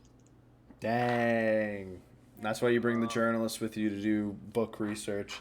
I really want a milkshake. Now, real quick, if my library use is already at 75 and I succeed, I don't get to. You move just that check up. off. You just check off the box. So you do that later. Well, no, I'm not saying now, but I'm saying I didn't know if it goes past 75. Yeah. So the way that we're playing is the starting max for any skill. This is a homebrew Oh, rule. okay. Starting max Okay. is 75. Okay. There is not technically a cap after that. Okay, gotcha. However, Okay. no matter, even if you get over 100 in your skill, 100 is still a failure. Okay. Okay. So there's that. Continue. Yes. You guys spend like basically all day looking at cults. A lot of them looking at occult related books.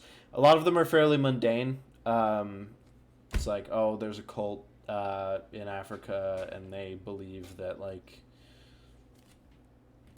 when it rains, it's God crying or something. Like it's like it's like and God bowling. so you know, they believe, oh, when it rains, it's like a god crying. So then they like do this specific kind of ritual, and it kind of, they think it helps or something. A lot of it's fairly mundane stuff. However, 10 hours pass of looking through books. She brings you more books. You're still looking through books. eventually, you find a picture of this symbol, and it's got two curved lines with kind of lines in the middle. Looks like a flower, and it is the symbol. You read a little bit. This is the symbol of the cult of the bloody tongue. So there's your verification for sure that this is what's that this is that cult that you'd heard of before. This is the symbol of the cult of the bloody tongue, and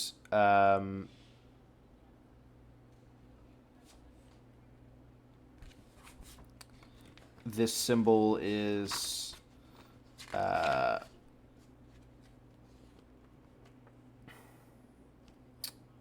sorry, I have all the information you guys can find in a second.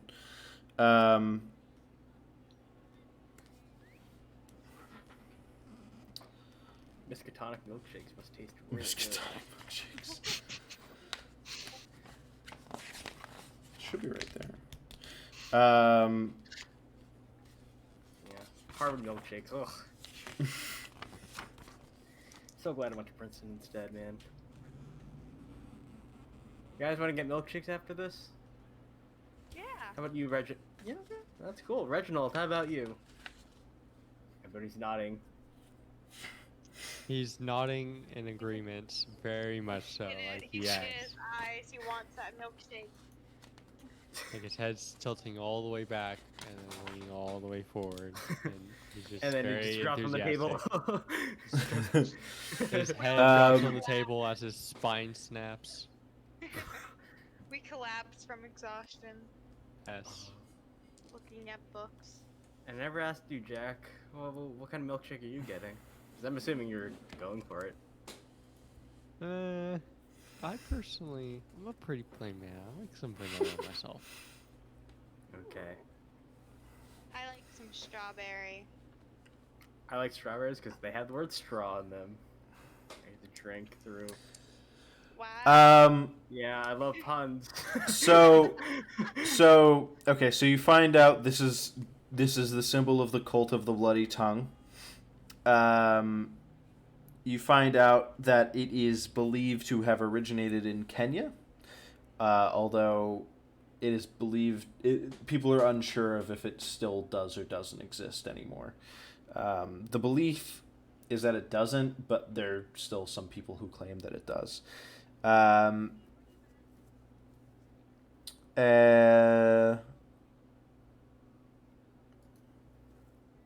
Yeah, basically that's what you find out.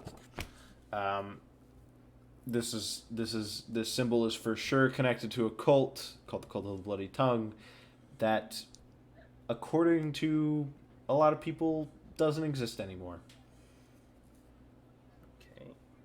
But we are suspicious because that is what journalists are suspicious. Well, you're suspicious because this symbol is carved into your friend's head. Yes. Yeah. Gross. That's the lotus flower? But I don't know that would I have been filled in on that part? Because all I heard was that he was dead. Oh, I guess you weren't, but you... we will hand wave that and assume they told you in the 10 hours you guys were looking through books. That'd be so funny. Just like Jack was looking through it and he just doesn't recognize the symbol, just throws it away. Like, what are we looking for? He opens the right book and it's got the symbol like on the front page and he's like, "All right, it's not in that one." I don't know what I'm looking for, but it's not in that one. Yeah. Miriam walks over and she's like, "Well, did you find what you're looking for?" Yes, actually, we were able to find it. Thank you It's, very much. the symbol that was on his forehead that they found whenever he died is tied to a cult called Cult of the Blood Tongue? Bloody tongue. Bloody tongue. Bloody Tongue. Yeah, we have suspicion that this is like connected to a bunch of murders that were happening, but the guy, you know. That is quite the crazy tale, but Jackson's been known to get into it with Colt, so You're it's telling possible. Yeah. Well, it's getting pretty late. You're from New York. Thank you so much for all of your help. Is there anything that we can do to thank you? No, For just you. I guess I suppose just figure out what happened to Jackson. Will do. What's the plan? How far is a drive from Massachusetts to back to New York? It is about 3.5 hours. Yeah. So we probably wouldn't stay overnight. Yeah, Alright, it is. unless It is like 9 or 10 p.m. Yeah, okay. Unless we wanted to go like till midnight, but I don't know how safe that is. So I mean, you guys can make if you want to make the drive back, you can. If you want to find lodging in Boston and make the drive back in the morning, you can do that as well. well, does Amelia or I forget. Other Reginald. Or Reginald, whoever our driver is, do they feel up to driving back? I mean, Reginald got a Overnight. pretty good nap. I suppose I could drive. Okay. I would be amenable to getting home late, if it means that maybe we can save some money on hotel expenses. Yeah. Sure. Sounds good. We need some more Gucci. coffee though. Yeah. Maybe Yeah, a maybe- milkshake on the way Well, home. yeah, maybe a milkshake if there's a diner still open. Well, would we have eaten food while we were doing all that, or would we just have been sitting there for like 10 hours straight, like not eat anything and just looking through books? Say we would have a nice snack, but we wouldn't we wouldn't grab any actual meal. So maybe So we we're can stop by hungry. a diner Yeah. and get a nice hearty meal, and get some milkshakes as well. That's what we'll do. Yes. That's the plan. Yes.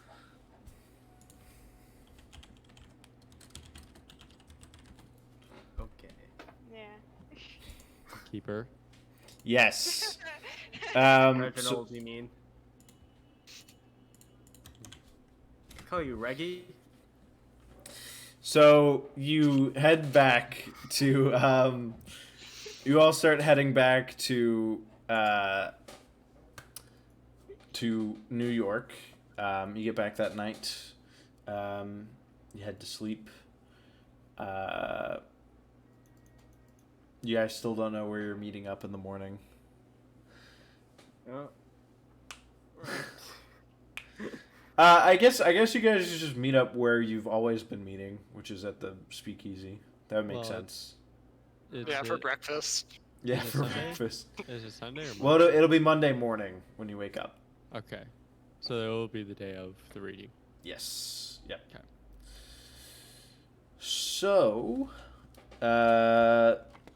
guys get a good night's rest. You make your way to the Oatmeal International, and in the green room. Why are we meeting up if we don't know if we didn't schedule one? Are we just gonna? Yeah, meet we up don't at we the don't Will? really know when. We have no idea if they even We're came just back. I mean, if you guys just want to meet up at the will reading, that's fine. You can skip straight to that.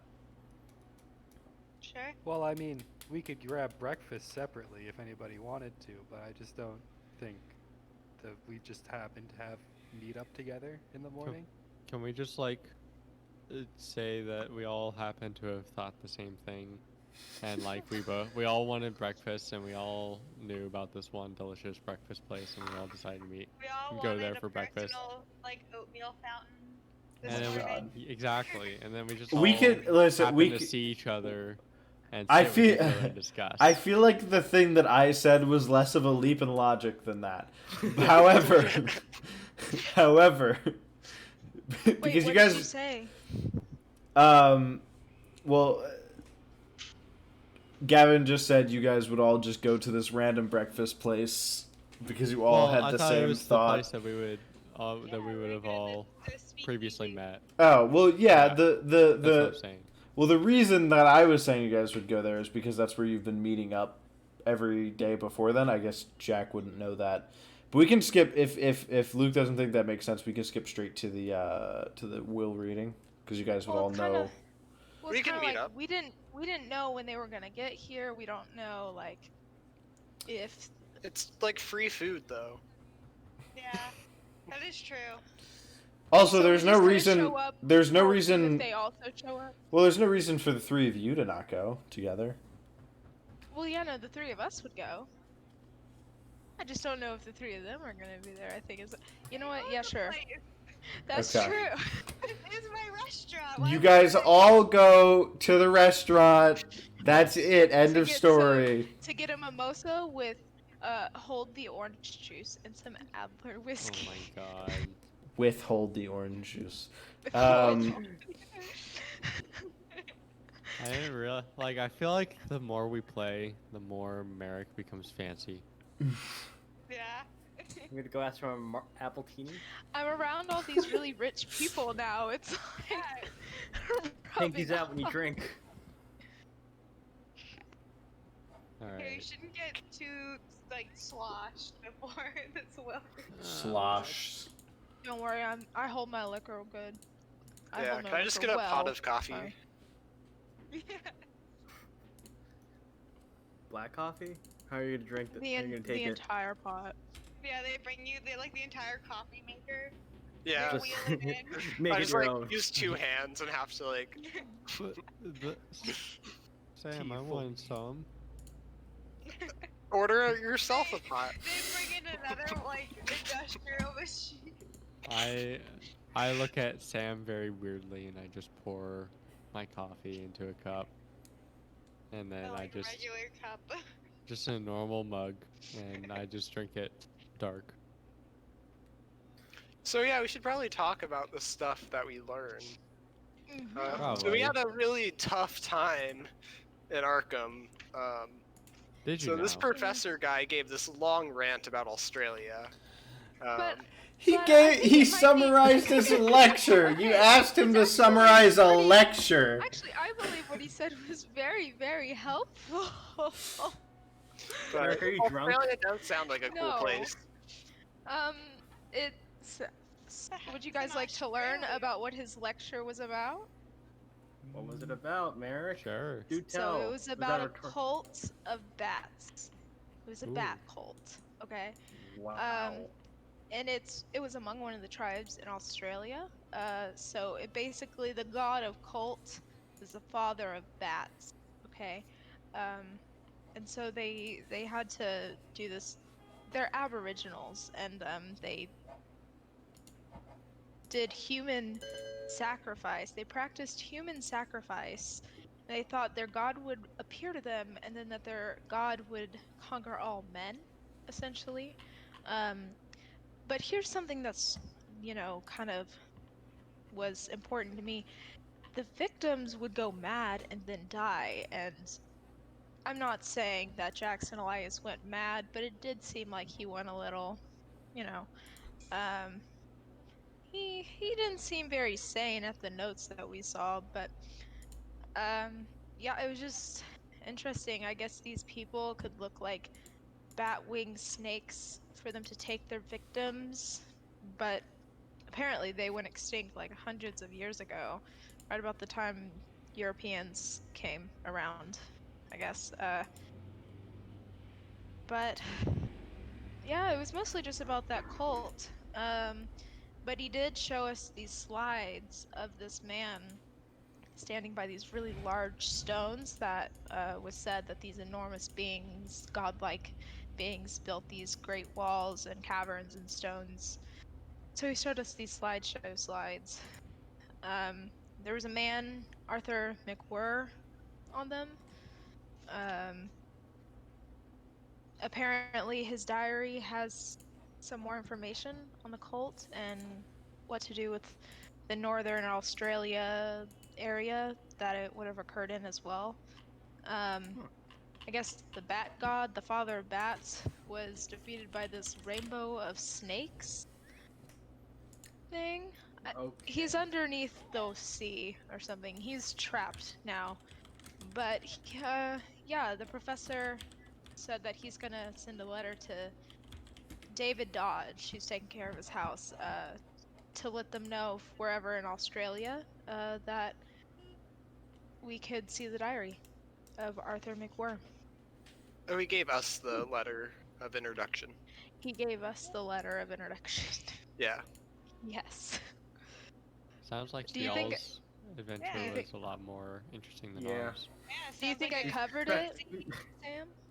crazy man in Australia with bats. Yeah, we drove 3.5 hours to Harvard to just find out that symbol, Uh-huh. that lotus flower thing, was just part of Uh-huh. a cult. It doesn't exist anymore. It's called the cult of the bloody tongue. Cult of Bloody Tongue. It Yeah. took us 10 hours to figure that out. Yeah. So No, that's We pretty got much it. milkshakes. It seems like they. So did we. Wow, we happened to grab milkshakes afterwards as well. I mean, we only had a small snack while we were looking through books for 10 hours, so we were quite Yeah. hungry and we're decided to eating a fill up. library. Well, Sam, I know. I interrupted. What did you have to say, good sir? Well, it seems like the cult of the bloody tongue is still active. If we want to make the assumption that that's who killed Jackson, Yeah. Or it could be a copycat. it could be. But why would you But they're copycat probably a cult that inspired. no one knows about? Especially if Jackson was Yeah. looking into cults, Yeah. you know. I mean, that would make sense. I would say that we just assume the worst at this point. So, I don't know where we would find this cult or find members of this cult. I would assume that members of this cult would have that marking as well, but they would be alive and not dead. So there wasn't anything you found out, like, what the marking meant, or why they used it, or how they did? I mean, it was just their symbol. That was pretty much it. It was just something to signify that that's their cult. It's like a flag. There's really not much else behind it. Jack with the Cult. occult knowledge. So Yes, let sir, me yes, clarify sir. here for 1 second. Yes, sir. Yeah. We're operating under the assumption that we're trying to shed light on this world-spanning cult that killed Jackson. Probably. We don't know if they're that's all the connected. That's probably Yeah. what Jackson did with was his trying to- research, to try to connect. Right. And so that's the assumption that we're operating on. He was Yeah. probably Okay. trying to connect the cults, and then one of the cults caught up to him. I would say that's a safe bet as a possibility. I wouldn't say that that's the only possibility. Sounds a little bit too crazy to be true. But I mean, I just learned out about a cult of bats and a bat god. that Yours man sounds sounded so a much little cooler than- crazy. Yeah. Are you sure you That went to guy the right sounds like college? he's all nuts. Who am I to say that this isn't, that there can't be a connection? Who are you to say that there is? That's true. Who Reginald. said that? Oh, Reginald. Reginald with the sass. That's why I married him. Listen, all I'm saying is it just sounds a little far fetched. Like, it's just hard to say. Jackson was going off the deep end, and who knows what was really happening. I wouldn't doubt that perhaps a cult caught up to him, one that he was researching. If this cult of the bloody tongue was somehow revived, I'm sure, considering if they have bloody rituals, they might not want people. They might not. Who let that dog in here? They might not. They might not want people knowing that they're back, and What if if it Jackson never was going died? to. That is also possible, and it was just hidden because it's a dangerous cult. Sure. But Who knows? But connecting these two things is I don't feel like there's enough here to truly say that. I can understand where you're coming from, and I do agree to you to an extent. But at the same time, I feel like that at this rate, anything is possible. So we need to at least keep our options open to even the most outrageous of ideas. Yes. What if Maybe not the most outrageous. maybe not. Let's be We're real. in the cult, Fine. actually. Fine, maybe not the most outrageous, but we need to at least keep our options open. Amelia's restaurant is the front for the cult. Yeah. It's all connected. All of it. All connected. All coming together. All those Alright. animals they trained were actually cold. Ooh, I like that. I didn't like how you said it though. Mm. Huh? Godfrey? Has it occurred to anyone here that we might be a little bit over our heads? Oh, You're that telling occurred to me. me a while ago. Oh, absolutely. Yeah. Like 2 hours in of like me being in a Harvard library, I was going nuts. Eh, it was only Harvard. Wait till we go to Princeton. I don't want to. I don't Princeton want to- Philips has actually never been inside the Princeton Library. Because he doesn't read. You know, Reginald. That was an aside. Well, it is a Monday, and the will reading is today. Well, yeah. It is a let's- Monday. I mean, what time is that at? Yeah. It was just the afternoon. Just the afternoon. Yeah, so- basically, like you Still guys are have the time. the only recipients of his estate, so therefore he was basically like, Yeah. I'll be in the afternoon of this day if you guys want to come in at some point Yeah. during this time. All right. I'm just saying, we're no longer in Massachusetts. So. We're not in Massachusetts anymore. Massachusetts. Toto. Mr. Jack Massachusetts. Douglas. Shit. Mr. Jack Douglas, do you know Rebecca Schosenberg? The name rings a She- bell. She works at the New York Times with you. She approached us at the funeral. Okay. She must be one of your colleagues. Yeah. I mean, there's a lot of us at the New York Times, and we all sort of chase our own stories. We don't really, unless she's an editor or something, we don't really necessarily work with each other all that often. Sounds like you don't know her. So the name rings a bell. Like maybe I've passed by her desk or passed by her while she's working a couple times, but I've never really like talked to her. She's gonna be upset about this. Yeah. I'm just kidding. She held you in How such high dare regard you. when we talked to her. It was like, man, have you heard about this Jack Douglas guy? What a great man. She You're also gonna told us disappoint that her. she had some information, so maybe we should go and stop on And I agree with okay. you. Amelia. the way.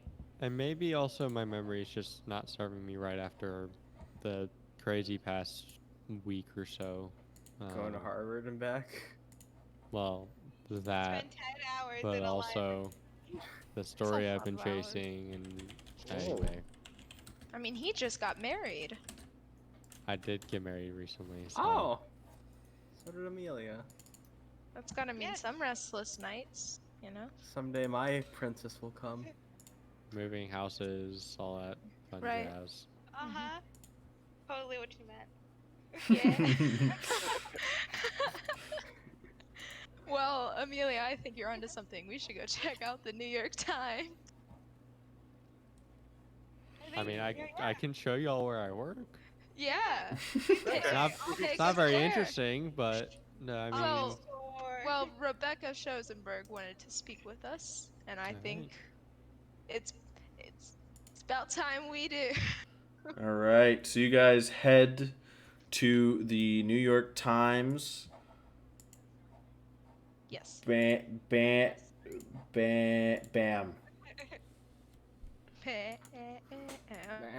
Um, so you head back to the New York Times. Does Jack know where her desk is? I know enough to where once I start sort of going in the direction, I can sort of start to pinpoint it as we get closer. He knows exactly where her desk is. Not from memory. It's like I can remember sort of this way, and then Okay. I remember as I go. So, Jack, you lead them into what you realize as you're walking is the crime section of the New York Times, and there is a young lady, jet black hair. Did I say dark? I might have said dark brown last time. Some of it's loose, some of it's tied back. She stops typing for a second as you all approach. She's like, friends of Jackson Elias. How can I help all of you? I'm assuming you want information on what I think is going on. Yes, we Of do. course. Yes, we do. Well, welcome to my little workspace. I must say I wasn't quite expecting you yet, but welcome. So she's like rustling through some papers and stuff on her desk. She's got like a pile of papers and she's looking for something.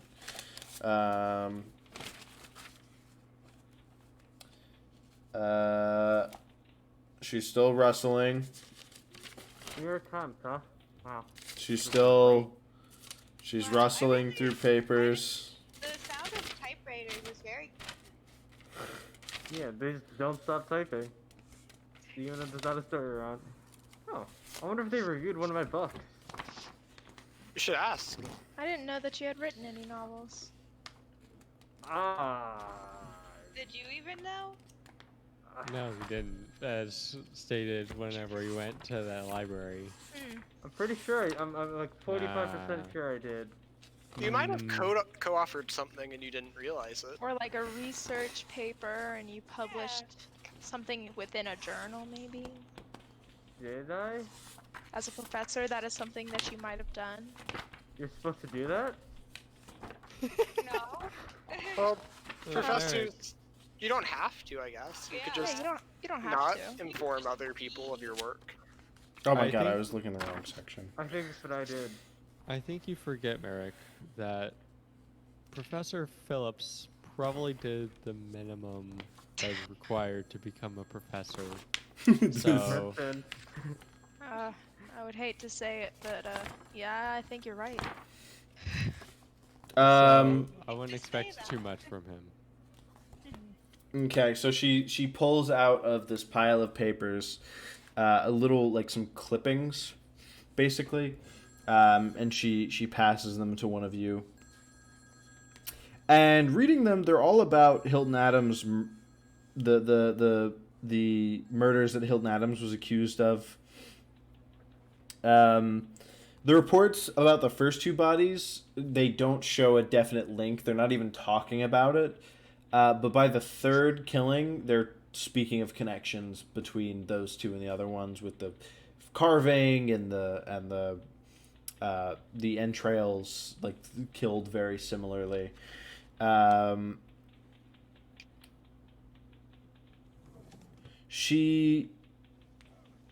There's no links between these people except that they either live in or visit Harlem, which is not really like that strong of a link because, you know, there's parties in Harlem. Harlem's got a crazy party life. Of course, some people are like visiting there. It's also course. got the Juju house. But it's like could literally mean nothing. I definitely know what the Juju house is. It's where I got my fancy knives. Ah, okay. And there, towards the end of this series of clippings, it says that you see that there's not much progress being made in the investigation on the murders, especially after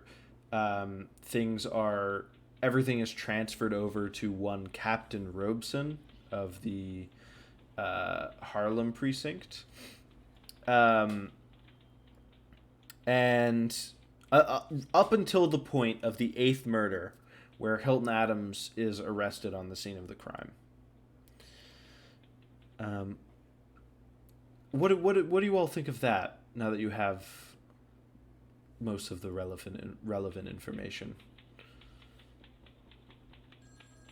I don't know. What do you think of that? What do you think? Who do you think? I don't know. Do you think that Hilton Adams committed these murders? I don't think so. Nope. I think once a man's on death row, I mean, You hey, got nothing else to lose. Are you Well, talking? I mean, Oh. that Well, doesn't being at mean the that scene you of a couldn't- crime doesn't make you guilty. Yeah. true. Talk to But Sir also Godfrey. Doesn't I mean wasn't that at the scene of the crime. was innocent. True. If, let's say if he has connections with other people, maybe he wasn't alone in the previous killings. Maybe. Yeah. You might have Maybe. like a team, Mm-hmm. something. I mean, regardless. I mean, you asked us to come in here because you likely had an idea. So what are you thinking? I have met him and his wife, and I don't think he had anything to do with these murders. How so? Well, they're saying that he acted alone, they think. They've Okay. said that the murderers, those who murdered Jackson Elias, are copycats.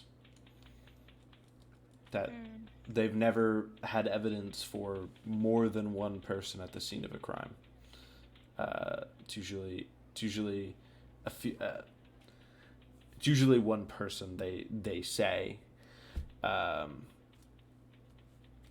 Prior to this murder, though, we actually didn't have that information.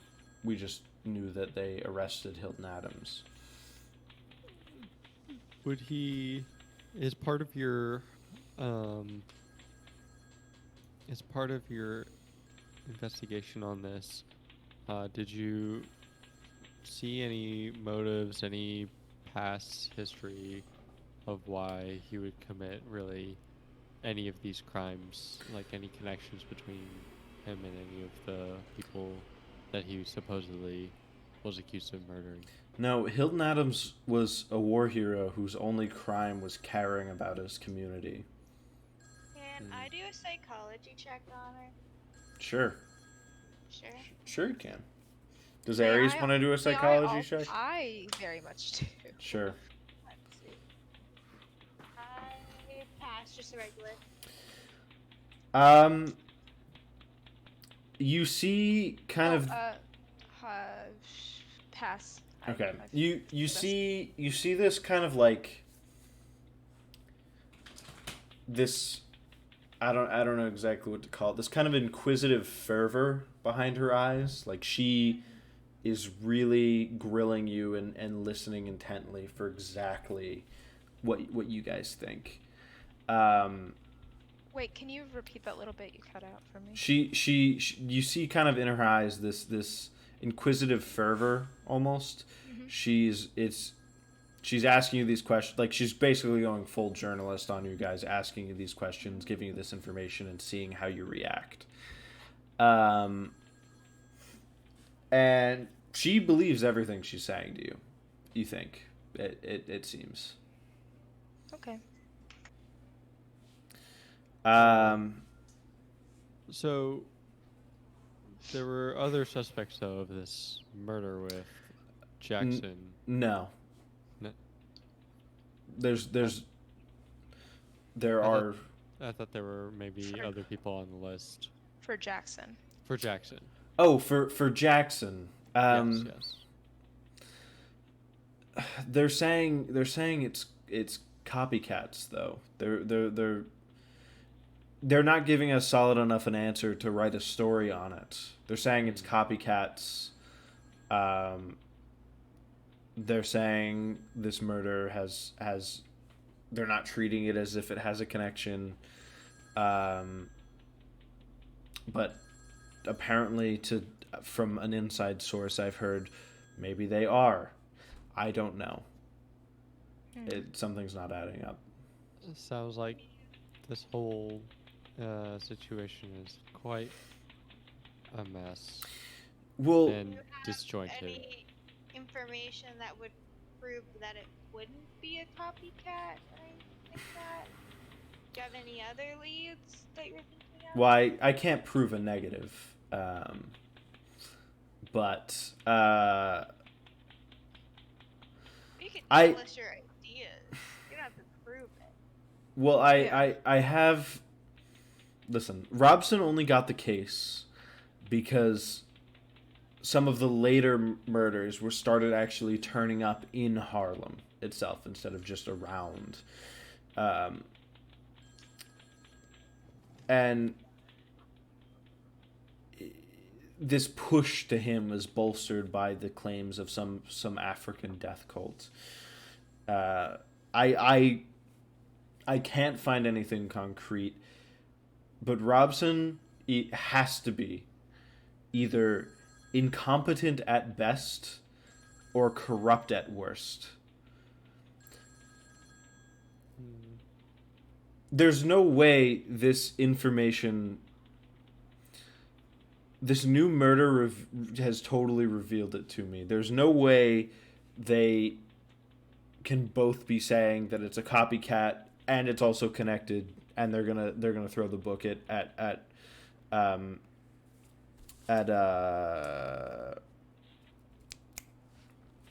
the Adams. The police officer was the same one that talked to me and Godfrey, and then Nope. also talked to. That was No? Lieutenant Poole that talked to you guys. He said you could call him with any information, and he's afraid that they've got the wrong guy. Captain Robson today talked to Jack. Well, I would say that I believe that you are probably onto something here. It does seem like a whole bunch of malarkey to me. That all these things seem to be. It seems like there's either a multitude of lies being mushed together, or somebody somewhere is lying about something, and that it's not allowing things to add up, which then would not allow us to be able to properly find who done it. I would say let's talk to the cops, but honestly, that is the last thing I would ever want to actually do. I don't think if my worst theory of Captain Robson is true, you don't want to talk to the cops anyways. Oh yeah. Maybe we could talk to Mr. Adams. Might be hard to get to talk to him though. Are you? It might be. Would We'd you have be? to Would you talk be? with the- Sorry. Would you be looking to finding out who killed Jackson, which I assume you're all doing based off the fact that you came, would inevitably, if I'm right about Hilton Adams, then it would prove his innocence because you would prove who committed these murders. They seem to be connected. I agree. How much time does he have before? A few weeks. They're trying to get it pushed up. Has he We tried have to make an the appeal? contact. Oh yeah, his appeals get shut down. He's an African American. Ah. That Can would make sense. we get the contact information for his wife? I can't give you the contact information, but I can try and set up an introduction for the two of you. Can I get one of your phone numbers, either a hotel phone number or a home phone? I would, yeah, sure. I can contact you with. Well, we work together, but yes, I'll take it. Well, you may have my work number here at the office, but I would assume that they would keep home numbers private. Unless, yeah. right. Like they wouldn't just have my phone number like What? at home. I was thinking like you would also come to work at some point, but I guess Or not. yeah, that She might think you're coming to work at some point, but maybe you know you're not. But if I'm like chasing this now and I'm sort of like putting some of my work to the side, then it's like I don't know how often I'm gonna be coming by the office. So. Listen, I can for sure get you into contact with Millie Adams. I may be able to set up a meeting with Hilton should the meeting with Millie go well. He's down at Sing Sing, which is upriver. Yeah. Okay. I'd say that'd be a good start. Well, so I give her my home number in the event that she doesn't see me at work. Thank you for your help in all this and your work in this investigation. It's very important to us that we solve this for our friend and bring justice where justice is due. Yes. Justice.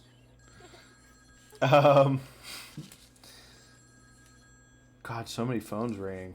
That was like 4 in a row. I mean, it is You the can New answer York it? Times.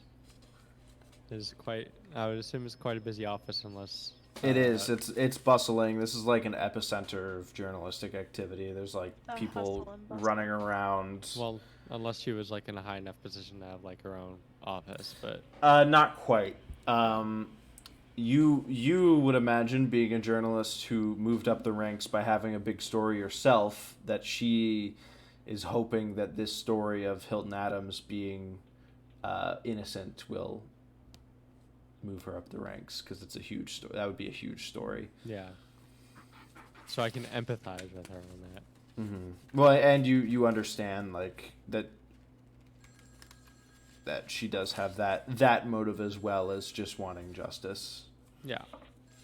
Okay, so we're headed to the will. The will reading, baby. Let's go. Let's go. Will reading time. All right. So this is scheduled with Carlton Ramsey sometime in the afternoon of Monday the 19th. His office, which was on his card. It's in Harlem itself, so that's good. If you guys want to do any investigating in Harlem afterwards. 124th Street and Lenox Avenue. Coming to the office, it's basically like just an office building for like people who are self-employed, working as lawyers or accountants or what have you. And so you come into this building, you find his room number. The door's open, so he sees you. And he's like, come in, shut the door. And he's got he's got 7 chairs set up for all of you. It's small. It's really well kept. Can't see dust anywhere. And you switch away from the from that. It's ingrained in my mind. Hearing it.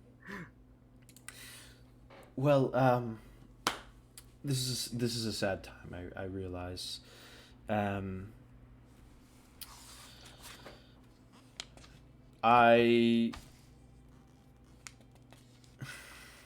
Sorry, I heard the singing and I was just like, I got flashbacks to Wonder Woman in the Snyder Cut, Uh, where it's just like every I time haven't. she's on Yeah, I need screen, to see it. every time she's on screen, there's Amazonian singing, and it goes, "Hey!" like every time. I know that's like Oh my kind of a God. specific reference, and not all of you have seen it, but I I need to see that's it why I so started bad. laughing. Don't watch it. It's not that good. It's better than the Yeah. original, but the original was a dumpster Duh. fire. So, The original anyhow, was back taken out of the trash. back to the will reading. I know this is a sad time, and so I have something for all of you. Jackson was a good man,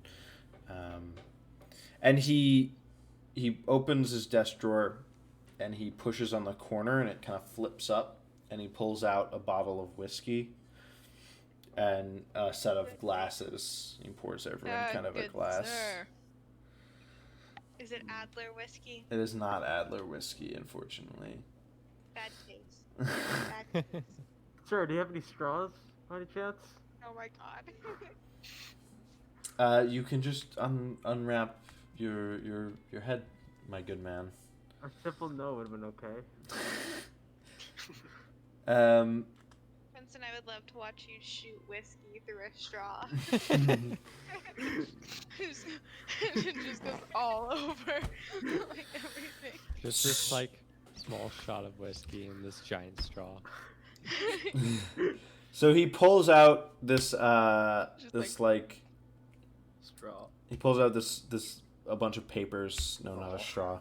And he's like, well, before we get into this, I guess I should tell you. Jackson came by the day before his death and updated his will. He didn't say anything for sure, but I think he probably feared for his life. I mean, it's clear that there was something going on at least. So I was worried for him then, and I should have helped. I should have reached out, but unfortunately, I did not. Well, I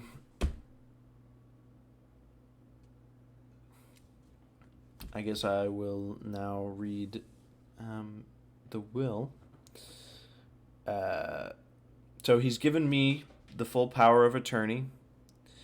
I have complete authority to liquidate any assets that he held.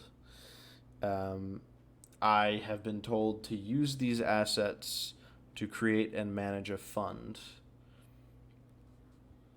Jackson requested that any money into this fund, minus my fees as his lawyer, he would invite any friends to make use of this to continue his investigation of the Carlisle expedition. I can make disbursements from the fund to pay for any needs, travel, accommodations, living costs, equipment, legal bills, and medical expenses, to name some. Just make sure you send me back a receipt for any purchase you make while you're on the trail. I can also act as, if any of you have any friends of yours who you would like to continue the investigation, should you meet an unfortunate end or have to leave, you can leave those names with me. I will make sure they get the news that you've died, and also ask if they would perhaps be willing to help on this investigation. In your stead, finish what you started. I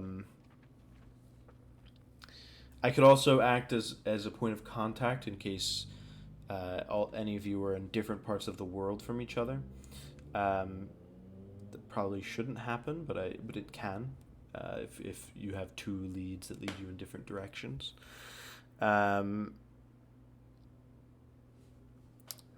I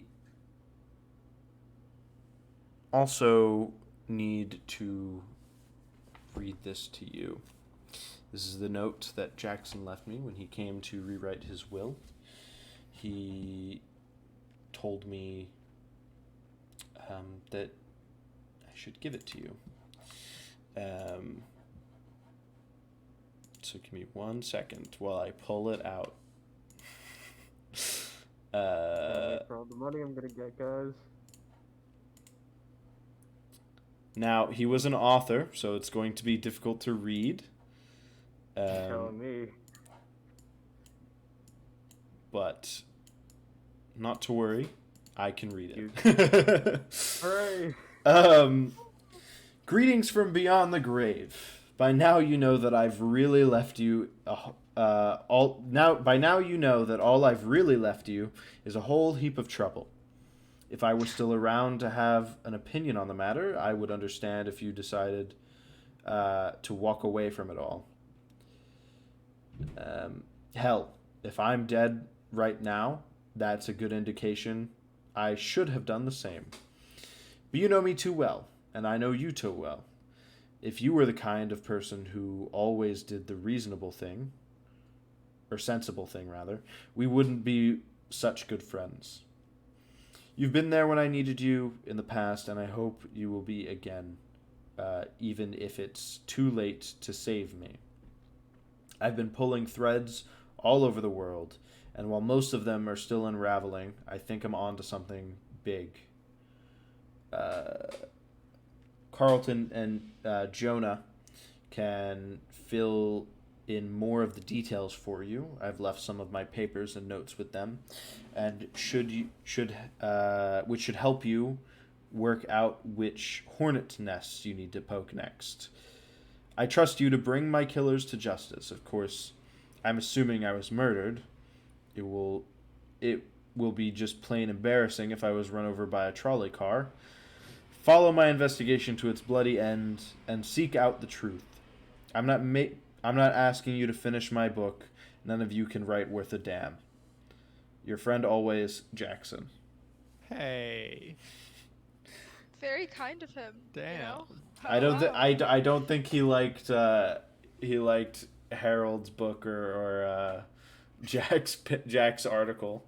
Maybe very he never much. got around. Maybe he How never got dare around to reading it because he was so busy with his investigation. Right, maybe. Also That's what I hurts, choose so- to believe. I'll believe that too, Sir Godfrey. Yeah. Went right Well, to the heart. He's held on to some of the things that you apparently all got from Peru. After I sell off all the gold and relics, the total value should come to around $50,000.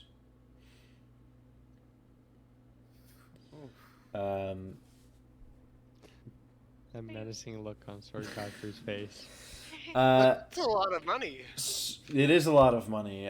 It should ensure that you finish his investigation, hopefully. Unless... Chunk of pocket change. How rich are you, Sir God? You don't need to know. My goodness. So, provided that you accept this goal that Jackson has set you up with, you now have plenty of money to continue your research, stop working for however long. You'll come back with about the same amount of money that you left with. I will say, you will not be asking me for refunds for frivolent purchases. You don't. I understand maybe in worse off areas going for the more expensive hotels and things, but you don't always have to ride first class. You don't always have to have the best hotel room. You can, but I will not be reimbursing you for that. I want to make sure this money lasts throughout the investigation. My Right. sunglasses fall off. Excuse me? Excuse me. We're rich. Or, we're rich. Where? Professor Phillips, you're rich? We're not rich. Well- The fund is rich. Yeah. Yeah. Yep. Well, you're not rich. I'm not even rich. This money is just to be used for the investigation.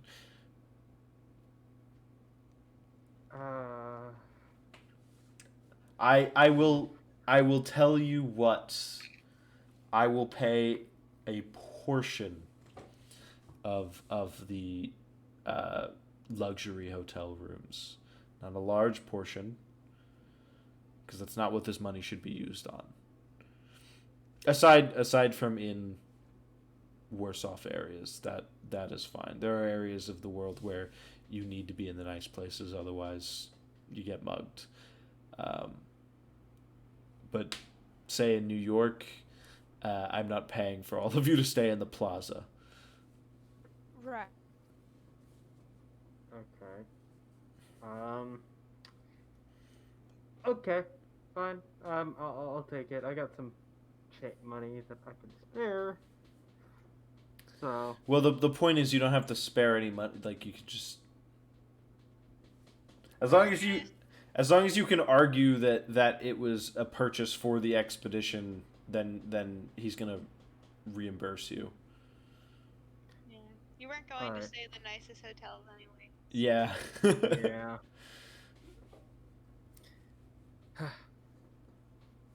Okay. Yeah, I'd gladly accept. I I need to accept. go around and learn new things. I'll accept. Aren't we doing something similar already? Well, yes, but now, Sir Godfrey, we have some funds to back us up rather than We're having in it to. now. We're really in it. Yeah. Well, Sir We'll Godfrey. give you an itemized list at the end of the expedition. The We're in rich the man end is game expecting now. all of his money. No, Emma. Sorry. No, Amelia. You're not allowed. That's not okay. Okay. Well, thank you for reading that and also for Well, thank you, the sir. letter. Yes. Yeah. Let me know who I can who you think would be good to notify should you have to drop out of the investigation, or who you'd want to continue in your stead, and I can inform them should you have to drop out of the expedition for whatever, or the investigation rather, for any reason. Right. Alright, I would assume he has just like some booklet or something that we can Yeah, write he's in. got a little, like, it's like a black notebook, basically like a journal. It's black. It's very black. It's a black Black. book. Okay. What color is it? White. The pages are black. Pages are black. With a white Nice. pencil. Yeah, and then he Love highlights to it see with it. black.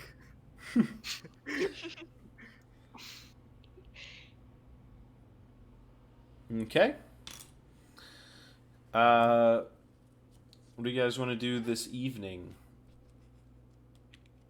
No idea. Well, Anyone have any ideas? do we want to go get some food? Is it about dinner time? Sure. Yes. You can go eat no, some please. food. This is our Yeah, we can default. eat and You can eat figure and out what we're gonna do. yeah, eat and discuss what you'll investigate next. Go discuss our next move over dinner. Yep. Haven't eaten 2 days. Well, Oh that my milk is God. pretty good. Oh my god. We're We eating. had breakfast. Try typical American cuisine. That was really good. That was really good. I could feel the disdain in your voice. Okay. So you guys head to a diner. They serve hamburgers and Oh no. milkshakes and Yay. Real Hamburger American milkshakes. cuisine. Yeah. Amen. I get myself a good hamburger. Hamburger. Godfrey, are you enjoying yourself here? You like your hamburger? Is it better than beans He's on like, toast? he's got like a fork and knife like this. Yeah. It's quaint.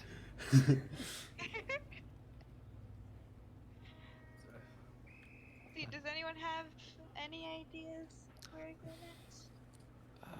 I mean, Think of the leads. What clues do you have? What would point you in what direction? And you can always say, I'm gonna do more research. I'm just gonna research something that like I think needs more research to be done. I want to research the cult of Bloody Tongue. Okay.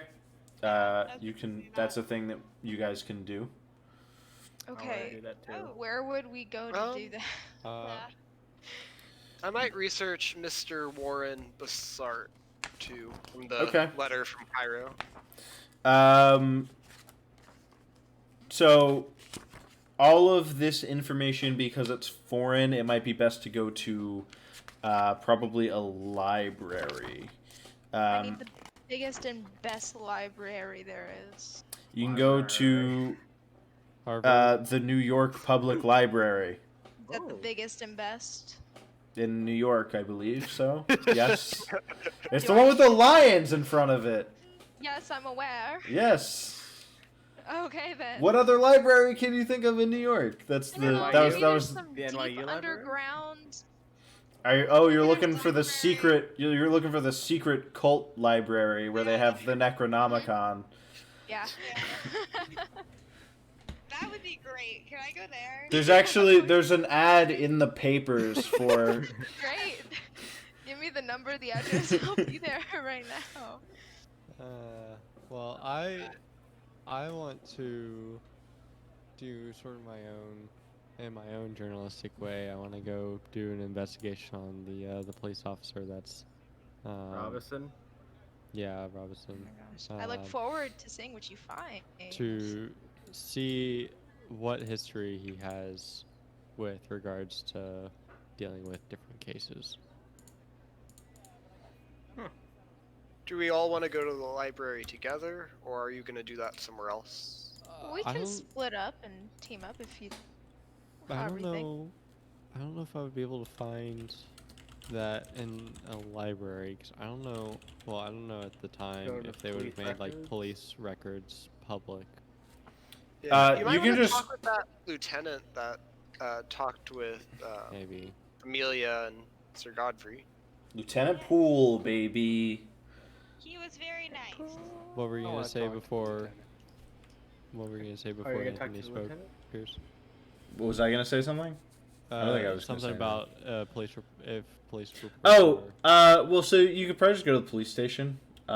Police records are public, okay. so I wasn't you. sure if they would be in 1920. Yeah, I don't know. They might be at the I don't know for sure. Honestly, the safer bet for me to like not have to get something wrong would just be to go to the police station. I would say that too. Honestly, that would sound about right. Because it's like, yeah. Okay. Cool. So we have people investigating the cult of the Bloody Tongue at the library. We have you're trying to find information on Warren Bassart. Do you want to do that at the library, or do you want to do that somewhere else? Library is probably the first place I would go. Okay. Maybe phone book, Yeah, but I want to do. So just run my library check stat. Or libraries. Well, what are you looking for? What are you gonna look for in the library? And we're not rolling yet for Oh. it. Well, I'm just gonna go for the cult of blood, the bloody tongue cult. Okay. So you guys. Can, Yes. can I follow him to the library? Okay. That old guy, I'm gonna look up bats. I'm gonna do research on bats. On the Just back just row. bats. Just bats to help out the team here. we need some bat facts right here. Yeah, we Man. need some backup on bats.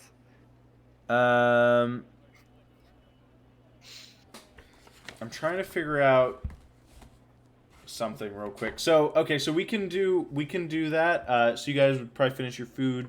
You would head off in your separate directions. Let's do the bats one first. Do you want to roll me a library use roll for bats? Sam, what was the name of that officer that?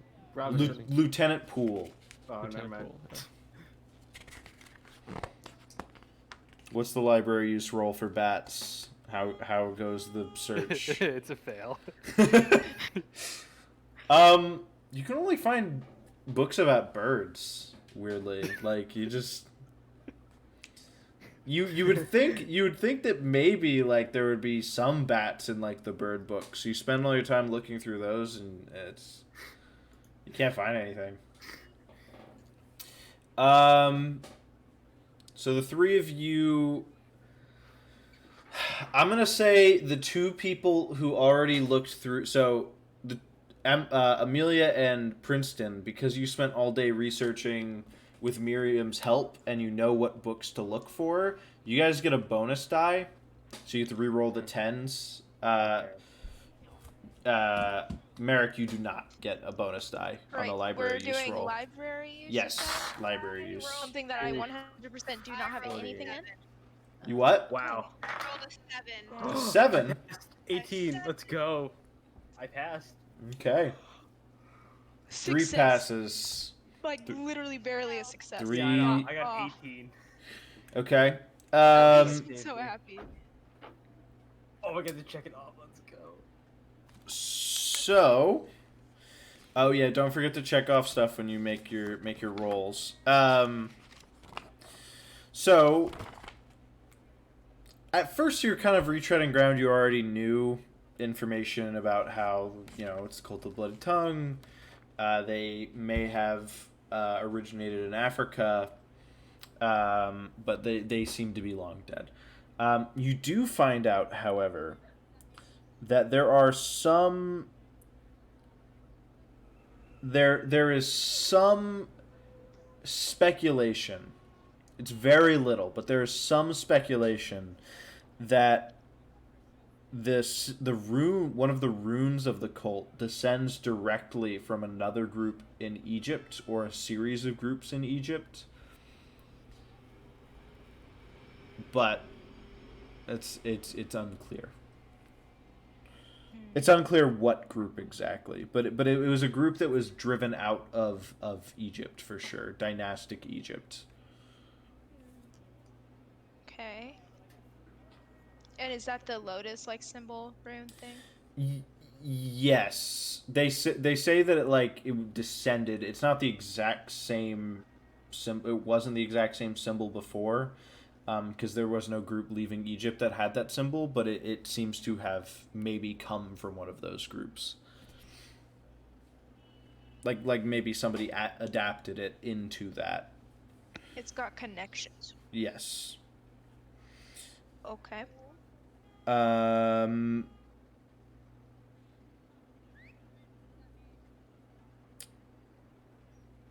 And yeah, I think that's about it for extra information. So it has connections to Egypt. That is something, guys. Yes. You can make a library use roll for seeing if you can find out anything about Warren Bassart. Okay. Looking in the phone book right now. I failed. You failed? Yeah. Okay. Yeah, this would be pretty obscure. So sometimes I will give you stuff if you fail while researching, but it'll just be minor information. But this guy, you'd have to get a pass to find anything, because he's pretty obscure. He's not really he's not like a super famous guy or whatever. Okay. That's that. Gavin. What do you want to look for or do you want to talk to Lieutenant Poole first? He's in precinct 4A or something. I would say that if he's at the police station, then yes, I would like to introduce myself and talk to him. Let's see. It's probably later in the evening. He was working at 8 p.m. the night of Jackson's murder, so he's probably working right now. Okay. Yeah, he's probably there. Okay. So I guess I look for him, and I would assume I can find him. Yeah. at So you ask the at the post office. you ask at the front Yeah. desk basically. Everywhere has a front desk, just so we know. Everywhere has a receptionist to help you find what you need. Apparently. Yes. So I And asked Pierce for Cannon. Lieutenant Poole. Okay, and she's able to regarding what exactly? Just some. I'm doing some investigating for a story I'm working on at the moment, and I think that Lieutenant Poole would have some information that I could use in my story, whether as on the record or off the record, just something to add to the story. It's quite an intricate story, so I've been chasing this for a little while now. I'll be right back. And she walks back. You wait. It's like 2 or 3 minutes, and she comes back. She's like, "He'll be right out." And another minute passes, and then Lieutenant Poole comes out. Can I help you, sir? Hi, sir. My name's Jack Douglas. I work at the New York Times. You had an encounter with some of my friends. One of them being Amelia Greenwald, and the other one being Sir Harold Godfrey. Is it? This is about the situation they were involved in. Yes, this is regarding that situation. Come here, and he kind of takes you like outside, and kind of like around the block almost, basically. He's like, okay, what is happening? So basically, do you want me to like do the explanation, or do you want me to just say I explained it, like I catch him up a little bit? Yeah, sure. Like the speedy one, I mean, rather. So basically, we talked to one of the other journalists that is also on the story, and she seems to have found some clues that lead her to believe that the man that is the main culprit that is in question for this murder seems to be innocent, not related to these murders at all. And the officer that is heading this investigation within the police department seems to be the dots don't seem to be adding up in terms of their reports. So I wanted to ask you, I forget this officer's name. Lieutenant Poole. Well, no, not the one I'm talking to. The other one. Captain Robson. Captain Robson, yes. I wanted to ask you about Captain Robson. Do you know anything? Do you know much about him? Does he have what cases has he worked on in the past? Is there anything you can give me to?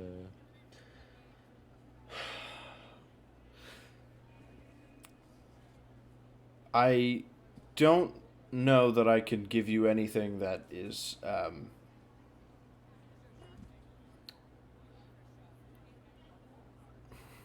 Captain Robson.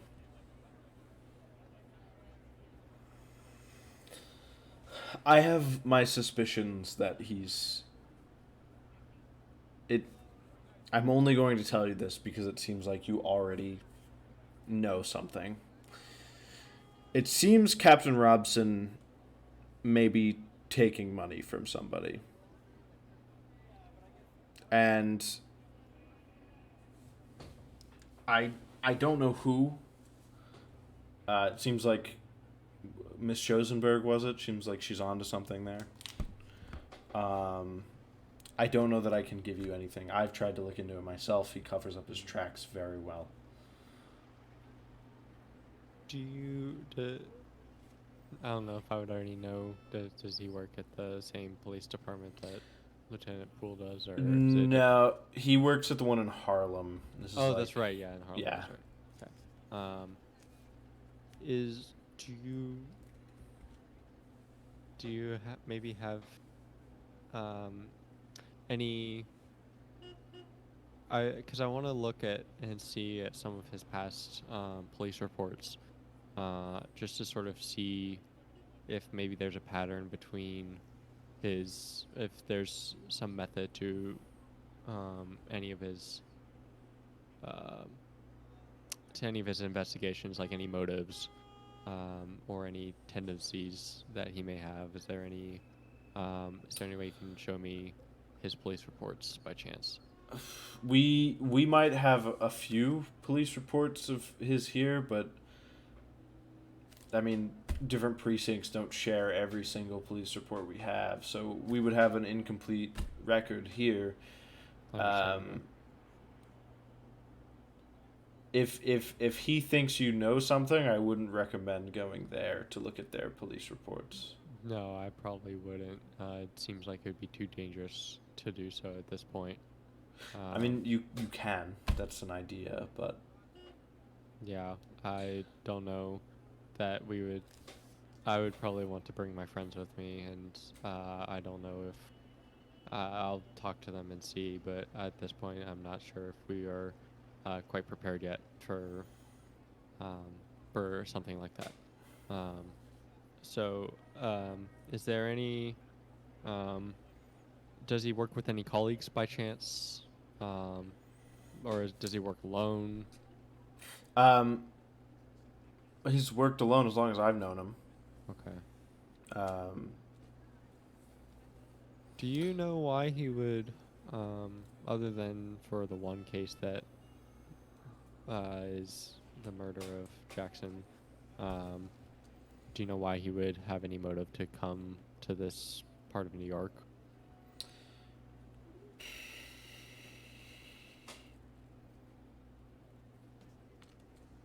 I mean, outside of coming to see friends or checking out other police stations, no.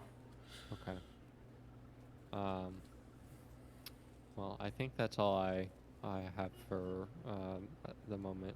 I don't know if I'll be back with more information or with more questions, but at this point, it's still pretty fresh, and we're trying to.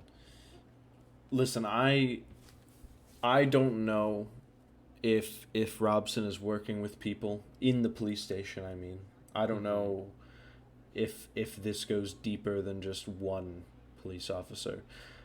But if you can find me evidence that Robson is corrupt, and you can give it to me, I may be able to pull some strings. Maybe. I will definitely keep that in mind, and thank you for all your help in this. It was a pleasure meeting you, sir. It was good meeting you as well. Give my regards to Harold and Amelia. Will do, sir. Thank you. Okay. So that was that. What is your occupation? Being rich. Sorry, I was looking at the messages for our group. Okay, so that is your evenings. How do you all feel about what you learned? I feel pretty accomplished. I'm not gonna lie. Harold over here learned a lot about birds. Yeah, Yeah. I'm not feeling as accomplished over there as Jack. Tell us a bird fun fact. Some birds are blue. Some are red. Different birds have different colors and wingspans. Ooh. Also, Oh, big Getting word. fancy with the wording there. Yeah. I have an 83 in natural world. I know what I'm talking about. My God. My God. So I guess whenever we reconvene, I'll fill them in on what I learned from Lieutenant Poole, and I'll also send I communicate his regards to Amelia and Harold Godfrey. Harold. Okay, so that's probably close to the end of that day. Now, I guess I'll ask this in the morning when you guys discuss it. So the morning time comes again. You meet back up at the speakeasy. Does anyone? Obviously, Gavin just said he relayed that information. Does anyone have a lead, or do you guys want to discuss it in character and try and figure out where you're going? Probably more fun in character. No, I'm just saying, like, if you have an idea, then come forth with it in character. But it's okay if you don't. You guys can try and figure it out in character. Emma, by the way, you're max muted. I want to discuss in character with people. Yeah. So what did you guys find out at the library? So do you Americans even know what a bat is? Yes, we have them here, but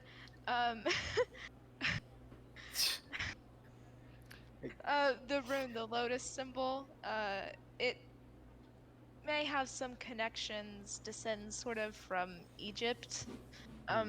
It's not taken directly from Egypt, but maybe has some sort of links to cults or something in there, but there's not a lot on it. I had an idea. Okay. So, you know how we had the little pamphlet from the Stumbling Tiger Bar? Do you think that would be in Chinatown? Ooh.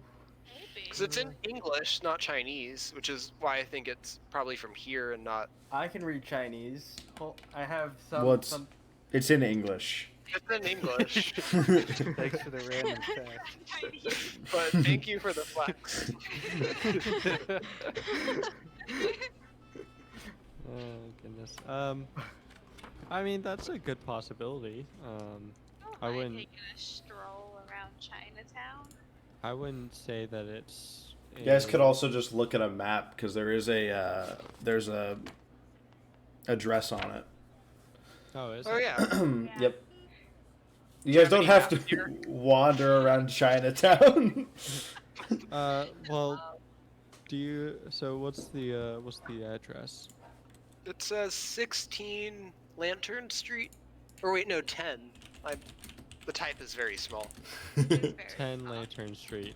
I'm trying to think. Map use roll. No, I would just, if you guys have a map, I would just let you like look at it. I mean, I know the area. I would say I know the area decently. Oh yeah, the two people who live in New York City probably know. There is no Lantern Street in New York.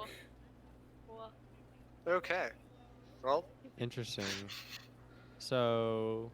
Not that you know of. It's a lot of like no. There are a few named streets in New York, right? Because it's a lot of like 7th Ave, 10th Street, 117th Street, stuff like that. None of the named streets are named Lantern.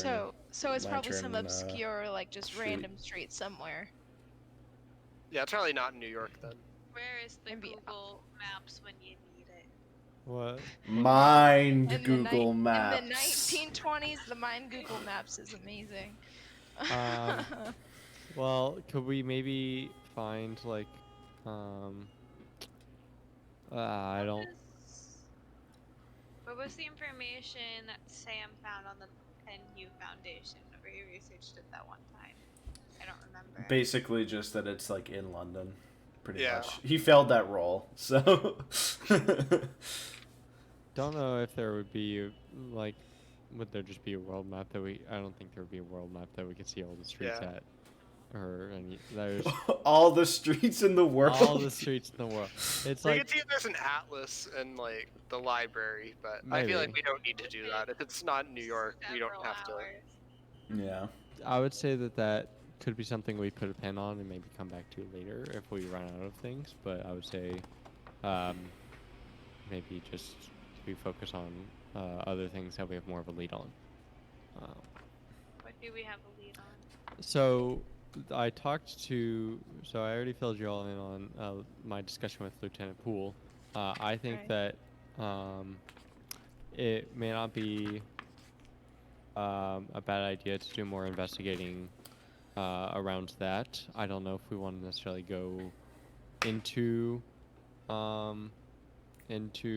Harlem, because I feel like that we're on thin ice over there, and I don't know how safe it is, or I don't know if we're even ready to deal with dangers like that.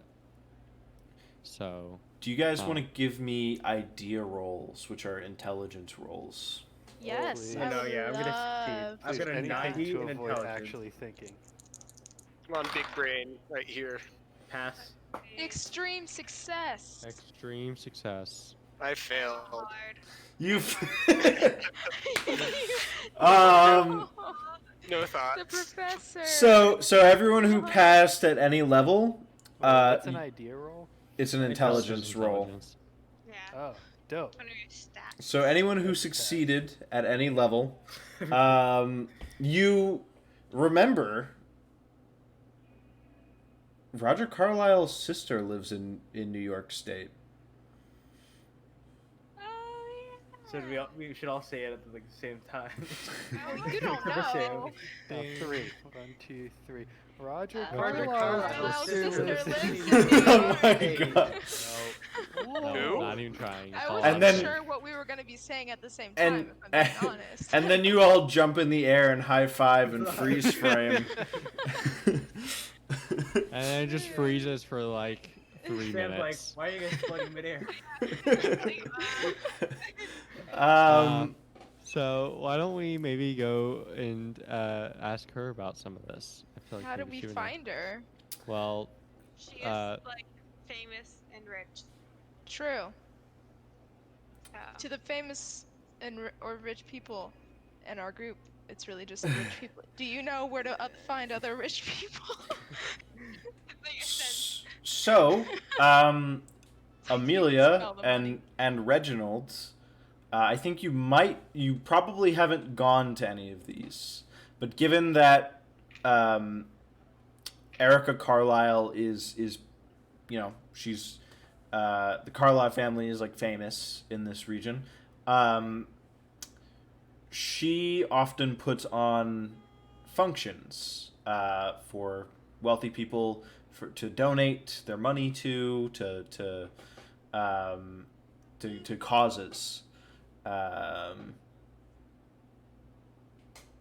That is the thing that she does quite a lot, maybe like once or twice a week. Sometimes sometimes they're just parties, I should say. They're not always like funds. That sometimes they're just like little like parties. So when is the next one? You wouldn't know this off the top of your head right now, but you would be able to ask around and find out that we'll say tonight. We'll just say conveniently happens to be tonight. Conveniently. Or Tuesday night party. I On believe Tuesday night. yesterday was the will reading, right? Yeah. Yeah. Okay, so then today is the 20th. Okay. It's Tuesday the 20th. Having fun on a Tuesday. Fun. Tomorrow's my Snore. birthday, guys. So. Wow. This Prin- part's for you. Not really, but. You're not rich enough anymore. Oh. If you were ever rich, I don't know. I think if he was That's rich, he cool. would have been able to get his face fixed. So Well, I could try. You never asked me. give him a scalpel. Let's do it. That's what we're doing, like, this afternoon before going to this party. Sam, I need to look pretty. I need some scissors, can- a couple of I staplers. I can put some paint on your wrappings and so Have, like, So, an arts and We don't know. To get a little sidetracked, what happens is that Sam pulls out the scalpel, starts doing the procedure, and then as he does the procedure, his hand slips, and then we just end there. Oh my god. More bots than before. Sure. Yeah. I So. slip and he becomes beautiful. It's Squidward live like Squidward. with Exactly. Yeah. Sorry. So the Carlisle the Erica Carlisle stuff is kind of long. So if there's anything else you guys want to do today before then we can do that beforehand right now, and then we'll end for the night. I have nothing. Are we gonna end on such an anticlimactic note? Do you guys have any leads at all? Anything else? I want to go to the NYU library and look for bats. Okay. So I are we refuse going to to believe that there's another no bat library? books in New York. So okay, so go ahead because you're not going to that bird section anymore. Okay, so give me No, goddamn give me a library use roll with a bonus die. I go That just is to good. observe Sir Yeah, we're Godfrey just- and we're his just natural helping out. habitat. Stare What's at the God. bonus die? You get to re-roll the 10s. So Oh. if you rolled like a 19, you can re-roll the 10 to get like maybe a 9 or a 29 or. You probably Wait. finished at 19. I went from a 93 to a 73. I failed You take the both times. 70. Yeah, so you take the 73 with the bonus die. With the penalty die, you'd have to take the 93 there.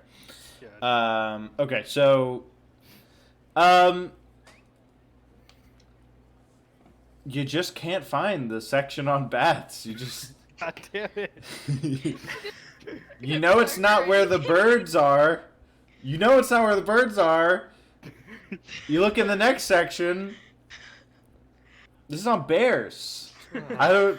Come on. Can I help Sir Godfrey, as I have sympathy for him while I'm watching him struggle? Yes, they're all Right. library. Yes. He already succeeded a library use roll, so sure, go ahead. Cause it won't matter. I pass. All right. Just out of It's actually like 3 steps to the left of where sympathy. Sir Godfrey, it's actually right over here. you, Just about to look over there. Thank you for saving me some time. You're welcome. Excellent. Happy to help. you were in the bee animal section and you kept Bears. missing them. Bees. That is fun. Butterfly. You learned some cool information on bats. Does Harold know much about bats beforehand or no? What does that mean? Like, I'm just I asking know a little you. bit about big game animals, but Right. I got some knowledge in natural world. Right. But do you think know a that? little bit. But do you think that natural world knowledge is necessarily about bats? Probably not. It's a little bit about bats. I know they exist. They got the Right. echolocation. Okay. That's about it. So you're reading this natural this book on bats. You learn a couple of things. Like you learn that bats aren't actually blind, as like they say. You learn some stuff like the fact that bats can live more than 30 years and fly at speeds of 60 miles per hour or more. Whoa. Wow, look at Whoa. that mind Google. And that they eat up to no, this is from the book. They eat up to 1,200 mosquitoes per hour. I need a bat. Clearly, mosquitoes love me. Is this just like Oh. fun facts? And Can I do a little out of character thing? Well, real quick, Godfrey, with this newfound knowledge of bats, you can add 1 to your natural world skill. Yeah, boy. So, You- sorry, Go you ahead. can No, go ahead. I was just I was just gonna say that mosquitoes scientifically are drawn more to a type low, to an O type of blood. Do you have type O blood? I think so, yeah. You I do? actually Then didn't you know are that. quite literally scientifically a mosquito magnet. Well, I already knew that because 23andMe told me. So, even I don't think they can detect. They don't detect blood type, right, on 23andMe. So that means that No. not only do I have the right blood type, but I'm also genetically predisposed to be attractive to mosquitoes. I have 2 avenues for attracting mosquitoes. Love that for you. Yeah. Love that for No, you. it's great. Anyhow, does anybody else want to do anything before we end? Princeton, do you want me to do surgery on you? Okay. Casual before the end of the session surgery. Even Uh, some Botox. Pitch your sales pitch, Sam. I can make you way more beautiful than any of the other doctors did. With my amazing medical degree, I can do anything. Didn't you like I'm good only with get a scissors. I have a scalpel. I have Amazing medical Stapler. degree. napkin, glue. Okay. I No other doctor has glue. Just saying. That's true. So okay, what happens if I say yes? Game master. I would let him roll a medicine check. Oh no! If he fumbles. That would be so awesome. You know, might as well. Sam, you may have gotten me here in the first place with that mirror thing that made me poop my pants and all that. Well, That was. but that wasn't what made you get the scarring. like at all. But I pooped my pants. Oh That my didn't god. Make you get the scar. I think I reminded of that. Yeah.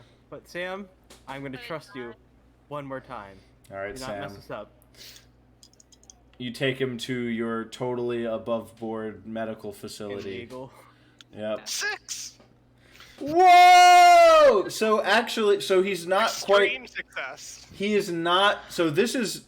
It's literally like a lot of it is just scar tissue. So like he's not gonna be able to fix all of it for sure. Yeah. However, sorry. It's the lower half. He is able to fuse your lip back together.